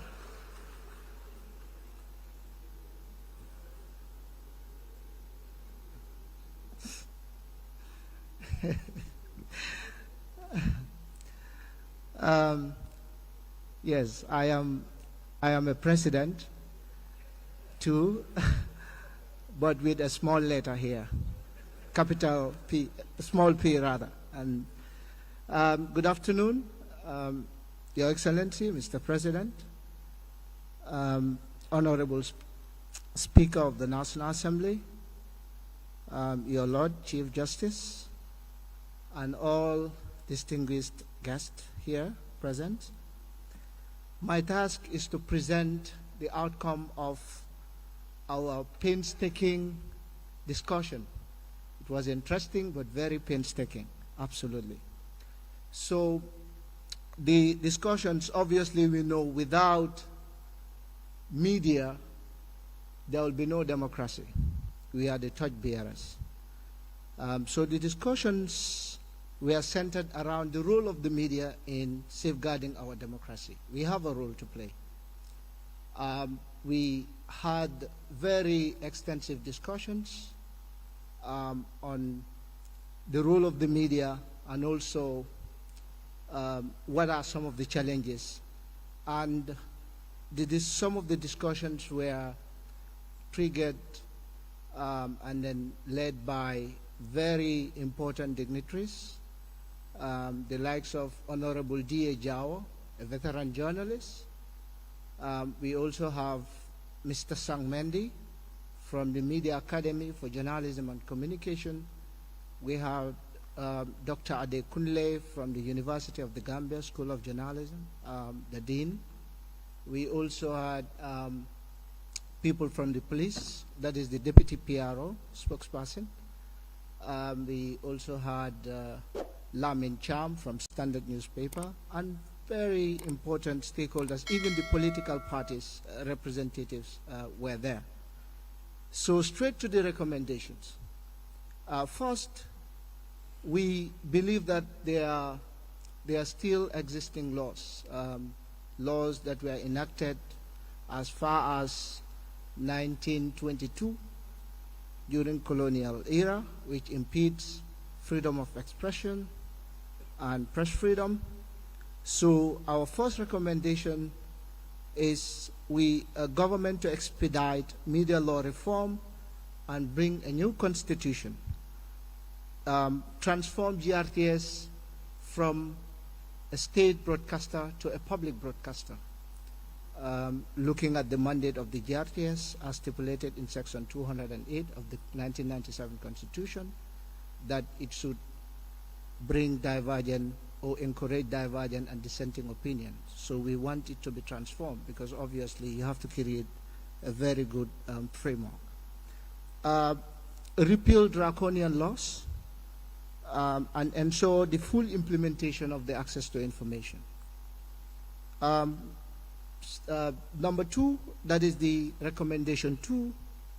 We spoke about establishing an accreditation system through Gambia Press Union and the Media Council to ensure media accountability. We believe we have the right to give out information to hold the government accountable, but accountability also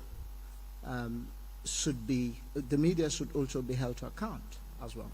So we believe that there should be at least an accreditation regime to be looked into to ensure that we know who are journalists and who are not journalists. And we know it's difficult to do, but this is the recommendation of the team, obviously. Capacity building, we also raised the issue of capacity gaps in the media. We've seen radio stations, everyone want to become a presenter, and then people call in sessions, and then they transmit some very derogatory remarks that could have a serious impact in our peace and security. So we would like to build the capacities of various media houses to ensure that they are responsible and they understand the work better. Media literacy, number 4, which is integrating media literacy into the national curriculum to empower youth to ensure that they understand how to consume what goes to the media, what comes out from the media. Because obviously some people, whenever they see whatever on the social media, probably they might not have the capacity to assess what is, whether it is newsworthy, whether it is the fact, before sharing or before transmitting such information. So there is a need to integrate this, not only that, but also to have a serious engagement and awareness creation on media literacy. The 5th one, interesting enough, we know media is struggling financially. Okay. Financially, first, government really advertise with the media, but payment is a problem. On time, I mean timely payment. You know, we know media houses struggle to get their monies from government. So, Your Excellency, we are pleading if this thing could be seen as something that is a challenge. Also, we know during the past regime, there was a high tax on news materials, and still now it is difficult to bring news materials in the country because of the restrictive environment at the time. So we are urging the government to revisit that, and by extension, because we've seen other countries subventing the media. Senegal is one of the countries, our neighboring countries, subventing the media. So we can also explore that to see possibilities how to subvent the media. Thank you very much for your kind attention. Thank you, Mr. Mohamed Esba, the President of the Gambia Press Union. Like I told you, I wouldn't be saying Your Excellency today. So last but not the least, amongst the 5 thematic areas is irregular migration and empowerment. And this will be presented by Basiru J.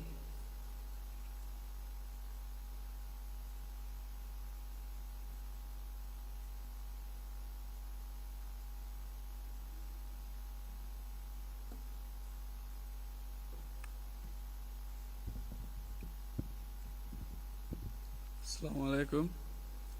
Your Excellency, Your Lordship Chief Justice, Honorable Speaker, distinguished guests, all protocol respectfully observed.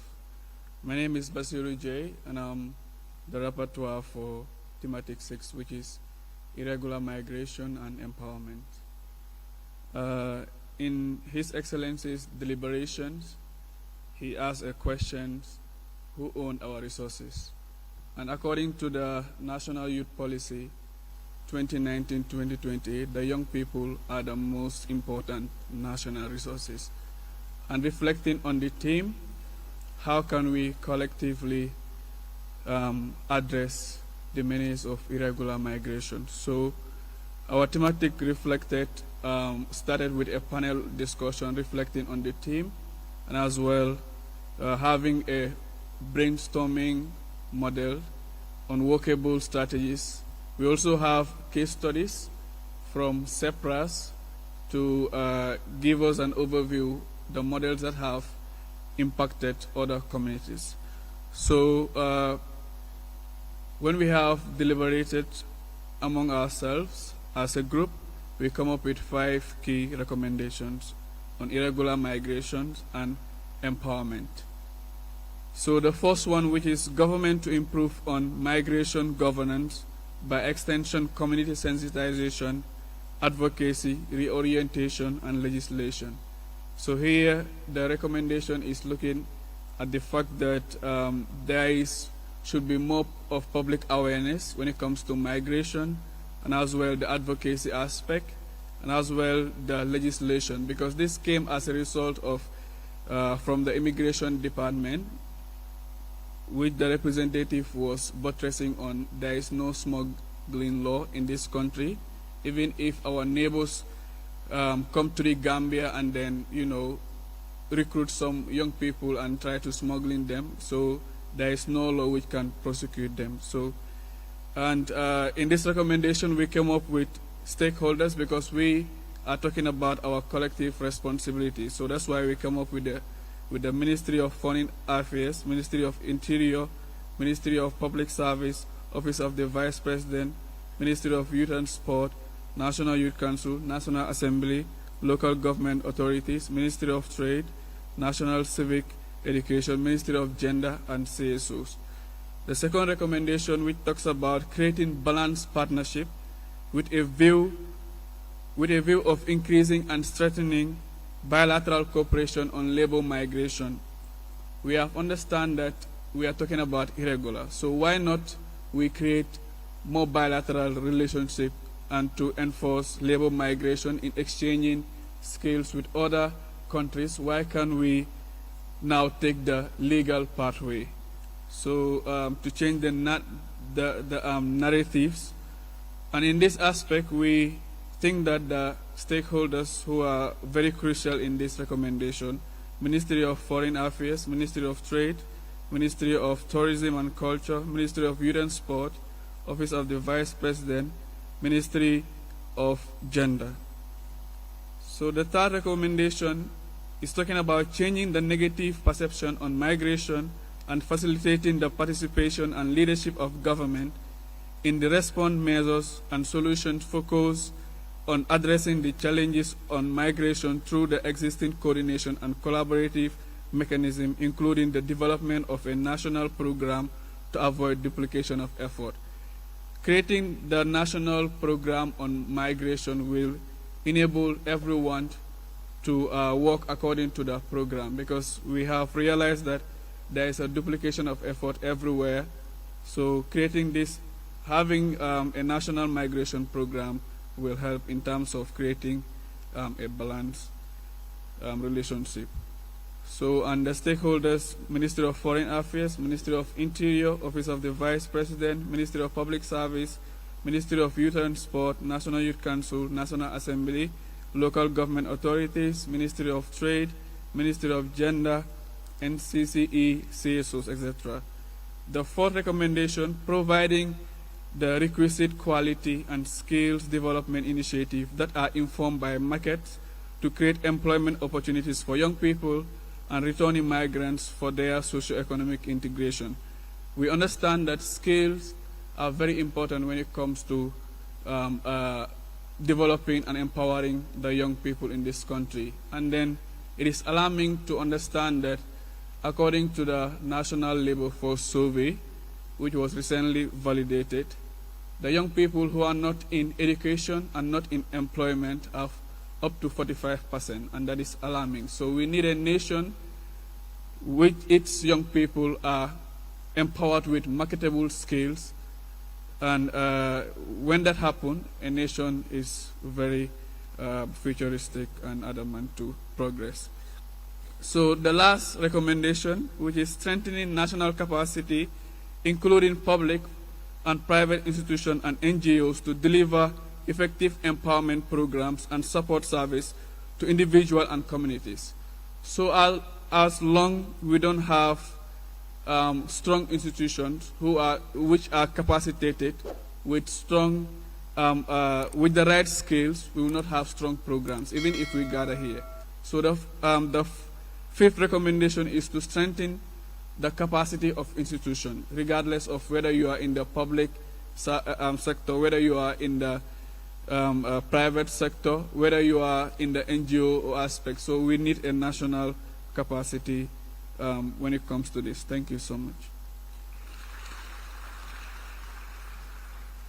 Thank you very much, Mr. Basirujai. And that actually ends the recommendations from the 5 thematic groups.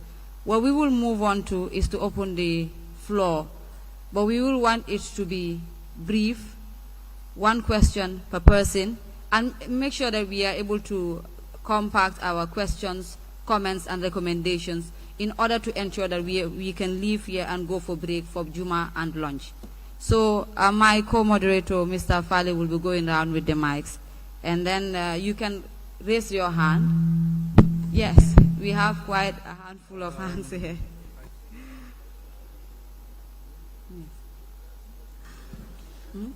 The house rule is to introduce yourself and one question per person.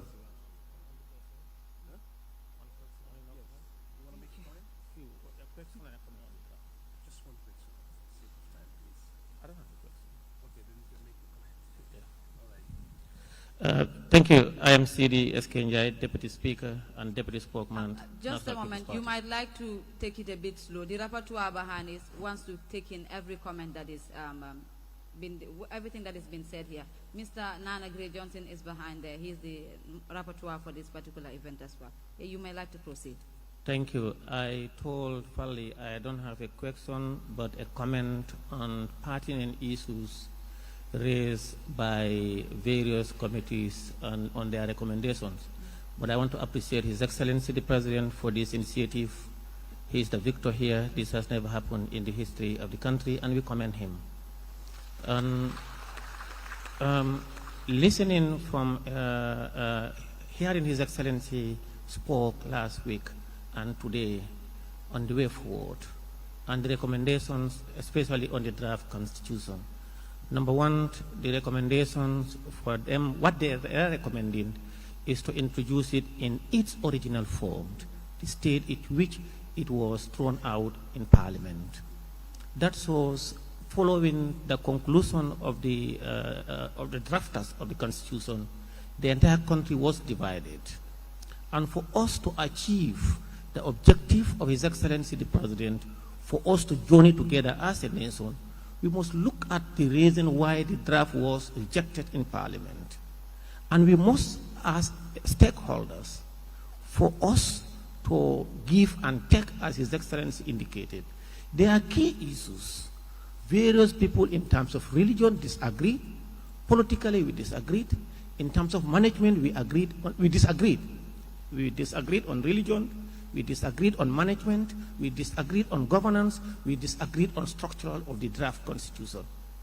If we believe that this national dialogue consultative forum that we are launching today is for anything to go by, we must look at the draft constitution as it was rejected and frankly come out as political stakeholders, citizens, religious stakeholders, and look at the contentious issues, because the threshold to get the draft passed in Parliament and also to get 50% of the total voters to vote and 75% of the voters to say yes is a high threshold.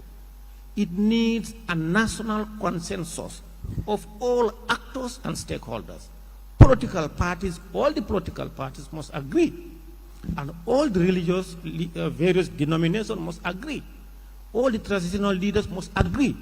If we don't do a thorough consultation, we will not get a draft constitution, because if you want to leave it with the National Assembly to pass it, it is going for a referendum. And people's opinions and their views, as per the report of the drafters, if it is not taken into account, we are going to venture into a futile agreement. All right. Thank you very much, Honorable Sidi. Thank you very much, Honorable, for setting the ball rolling with the conversation. I saw his hand up, and then I will come to you, Mr. Dawda. Honorable Dawda. Yeah. Greetings to you, His Excellency. I go by the name Mamuduba. I'm the leader of the Afro movement, African Federalism and Republican Orientation. Aspirant to the presidency in 2026. So we are here today, more or less a contribution, just like what Honorable Sirinjai did. So we've heard about saying the securing the nation. Securing the nation, when you talk about securing the nation, you talk about sovereignty. We cannot talk about sovereignty without talking about the security of the country, and particularly the security reform. Personally, we've seen that the security reforms are very slow. and it is high time we finished it, and then we have our own national army taking over to secure the President of the Republic, to secure the country, and to secure the Gambian people. You know, the French philosopher Jean-Jacques Rousseau once said, it is better to debate a question without solving it than to solve a question without debating it. Thank you. Just to finish, the last point that I just want to emphasize is... We will kindly urge you, I think you've made your point, since we have so many people raising their hands. Just one more point. Please, we are running out of time. The women, we have so many victims, men and women, during this Clinton road clearance exercise. Most of them are not working. You know, I urge His Excellency the President of the Republic to put up a help package that will help them to revive their business. Thank you very much. Thank you. I would like to urge us to actually make our questions and comments really brief, so that to cater for the needs of others that want to make points. So to make it fair and balanced, we'll move to this end of the room. I saw... Okay. Finally, Ladies I'd here. like to get a sheet.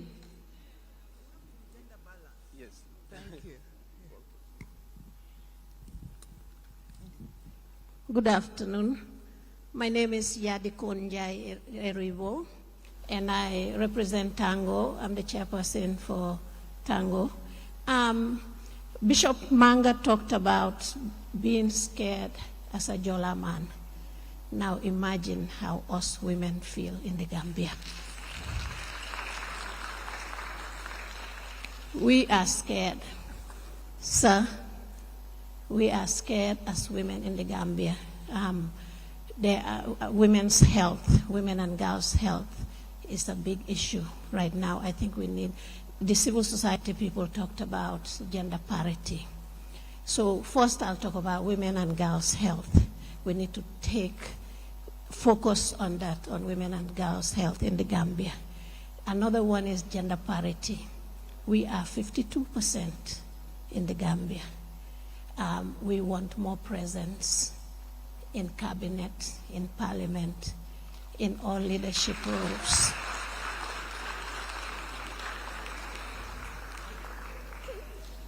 We as women, we are asking to be seen, to be given the respect as we are the kingmakers in the Gambia. And I think we need to be given more space. I think I'll stop there. Thank you. Thank you very much. Let's go to the middle side of the aisle now. Okay.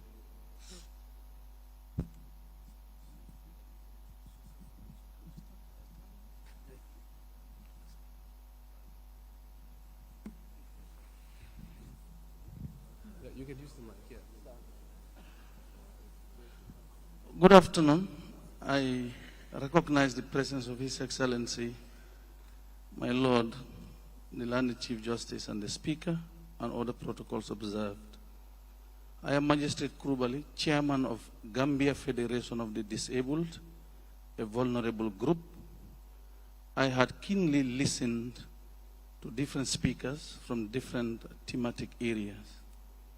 But I'm here in capacity as Chairman of Gambia Federation of the Disabled. First, I want to say that we are cautioned by the UN Convention on the Rights of Persons with Disabilities that the Gambia ratified in 2015, and our own Persons with Disabilities Act 2021, that integrating persons with disabilities in all walks of life is indeed a relevant strategy for any sustainable development. I've heard many speakers talked about non-discrimination, and persons with disabilities coexist and will continue to coexist. I have not heard in any of the thematic areas where persons with disabilities are mentioned. And I think persons with disabilities' rights matter just like any human right. Article 1 of 1948 Universal Declaration of Human Rights restates that all human beings are born free and equal in rights and dignity and should conscientiously act towards each other in the spirit of brotherhood. So persons with disabilities need to be included in decision-making processes, programming, planning, policy making, etc.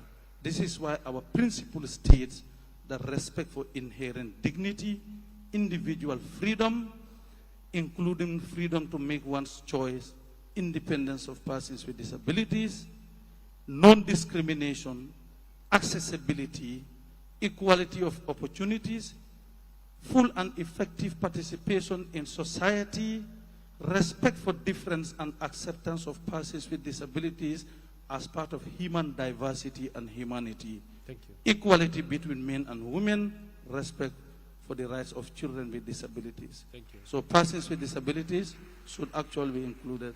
Once again, I thank everybody here present. Thank you. Thank you Mr. very Grewal. much. Your I would Lordship. like to remind you of the time. By 1:30, we will be breaking out for lunch and prayers. It's Friday. We can just We'll make come it to you brief. at the back, but the chairperson of the National Electoral Commission wants to make a statement, and then I'll come at the back. Thank you very much. First of all, I must say congratulations to the President of the Republic, Adama Barrow, man of the century, a member to the high table. I just want to make a clarification about the issue of underage voting that was mentioned here. I always say, here and abroad, that our electoral system is second to none in the whole world when it comes to transparency, accuracy, and fairness. And for us to issue people voters card, we tell the whole world that registration will take place at certain stations across the country. And we invite political parties to send agents there to witness everything. And we give the card free of charge on the spot. And we paste all those who are registered in any organization there so that people can come and complain that underage or non-Gambian is registered. And we have appointed courts also, we appointed. And I'm happy to say that the last year of the election, out of over 960,000 voters registered, there was not single complaint that was lodged to us that person A or B is not a Gambian or is underage. That's why on that note I say at the next voter registration, if there is a complaint, please feel free to call us. But we do the best for the whole country so that we can always say it's free, fair, and transparent. Thank you. Thank you very much, Honorable Chairperson. We have the mic at the back. One question, please. Let's be brief with our questions. Thank you very much, Mfali. Yes. My name is Mfamara Jaune. I'm the Executive Director of the Bekanya Organization. I don't have a question, but a recommendation. Can we I make just it want to brief? kindly recommend to His Excellency the President to kindly engage the Gambia Supreme Islamic Council and the Rawadotul Majlis to invite the two bodies together for a reconciliation meeting to promote peace and social cohesion in the country. I also want to recommend, thank God that the Chief Justice is here, that the need to have more women in our district tribunals across the country. Thank there you. are very few women in our district tribunals. Thank you. Thank you so much, Mr. Jawane. Mr. Juma, after you, then we can go to the Okay, lady in front. We have to make it gender balance, and we also need to Yes, consider exactly. people. So Okay, one point at a yes, time. Only one recommendation I have. And my name is Juju. During our sessions, there was one thing which comes out, and that is in the electoral reform, that's the attestation. I just want to emphasize, as an election observer, attestation has been causing more harm than good. I know some of the politicians will not agree with me, But I want us to understand, it's causing more harm than good. I want us to look at this. Let us remove attestation in that electoral reform, because once that is done, it will encourage Gambians to go and get their national IDs, and let it be decentralized. Thank you. Thank you very much, Juma. So we have to move to the other side of the hall as well to make it fair and balanced. Just a moment. The gentleman in green had his hand up for a while.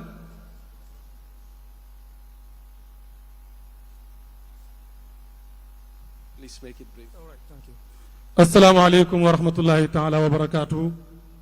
maa ngi tudd Alaaji Cissé nekk vice président bu Gambia Farmers Union. maa ngi nuyu baykat yëpp suñu président Badou Ba mu ngi toog ak secrétaire général Modou Ndiaye. maa ngi nuyu His Excellency President of the Republic of the Gambia di ko wax jërëjëf ndax def na fi loo xam ne kenn mësu ko def mooy woote waxtaan.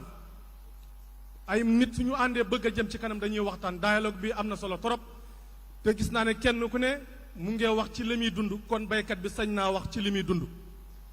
dinañ wax président Barrow congratulation jërëjëf waxtaan li muy jëriñ dañ ci xam dara ñun. year before last bi engrais di jar 2500 biñ defee fexe ba gisee président Barrow waxtaan ak moom mu waxtaan moo indi woon mu jaayee ko 1150 loolu moo ko ren alhamdulilah gerte tabarakallahu bëri na dugub ak mboq yëpp bëri na kon alhamdulilah congratulation Mr Président Barrow. ci biir waxtaan woowu du ma daaneel suma kàddu dangaa def lu kenn mosu ko def dinaa la wax ne Gambie ak Sénégal seen gerte gi yaa ko jënd te xam naa ci li may wax bu baax dangaa génne ay billions of dollars pour jiiji si génne xaalis jënd gerte gi waaye mu am suñu néebu country yoo xam ne ñu ngi indi seen gerte gi di ko jaay moo indi tension bi xaw a haay waaye maa ngi lay ñaan nga gën a puus jënd li des ci gerte gi yëpp bu amee not ñu fay ndax sa MD bi jàmbaar la Mohamed Ndiaye jàmbaar la 100% sa ministre of agriculture docteur Demba Sabali tabarakallahu waaye béykat yi ci Gambia amañ na la njukkal ndax def nga leen loo xam ne mosuñu koo def oote dialogue béykat yi ñëw wax seen xalaat te képp ku toog fii day lekk de ndax la muy lekk béykat yi koy bay kon béykat yi jërë ngeen jëf. Mr President, thank you so much jërëjëf. Thank you very much. So we have to leave here by 1:30. So I once again urge you to make your comments and interventions brief. The Honorable Minister of Health wants to throw a few remarks, then I will move to the other side. Thank you very much. We start by thanking His Excellency, the President, for initiating this very laudable interaction. We extend our salutations to His Excellency, the President, the Chief Justice, and the Speaker of the National Assembly, and all people represented here. All the thematic areas, in my view, are very, very important. However, I'm going to pick on one, that's the media. The importance of the media goes beyond, in fact, a thematic area in per se. All the other thematic areas should have the media as a core component of the activities. Having a vibrant media in any country is very important. The media can make or break a society. So when we want democracy, when we want development, when we want irregular migration to stop, the media is very important. The gentleman, the rapporteur, did indicate that to hold government accountable. Yes, government should be held accountable, but it's to hold the whole of society accountable because it's not government alone. Thank you. Thank you very much, Honorable Thank you. Minister. I think it's very important, and we also particular about the accountability within the media itself. The media should be held accountable. Capacity should be built. It is very, very important. I think we should advocate for positive journalism. Positive journalism will be able to deal with all these thematic areas, and we have a Gambia that is good for all, that is bringing together collective effort for the advancement of society and the country. Thank you. Thank you very much, Honorable Minister. We now invite Alaji Estavo, representing political parties, to make a statement. Thank you very much, Moderator. Let me also join my colleagues to thank His Excellency once more for the initiative and the various thematic groups for the excellent work that they have done in particular the one that look at the political environment. Essentially, the recommendations were the issues that we actually highlighted that should be looked into, in particularly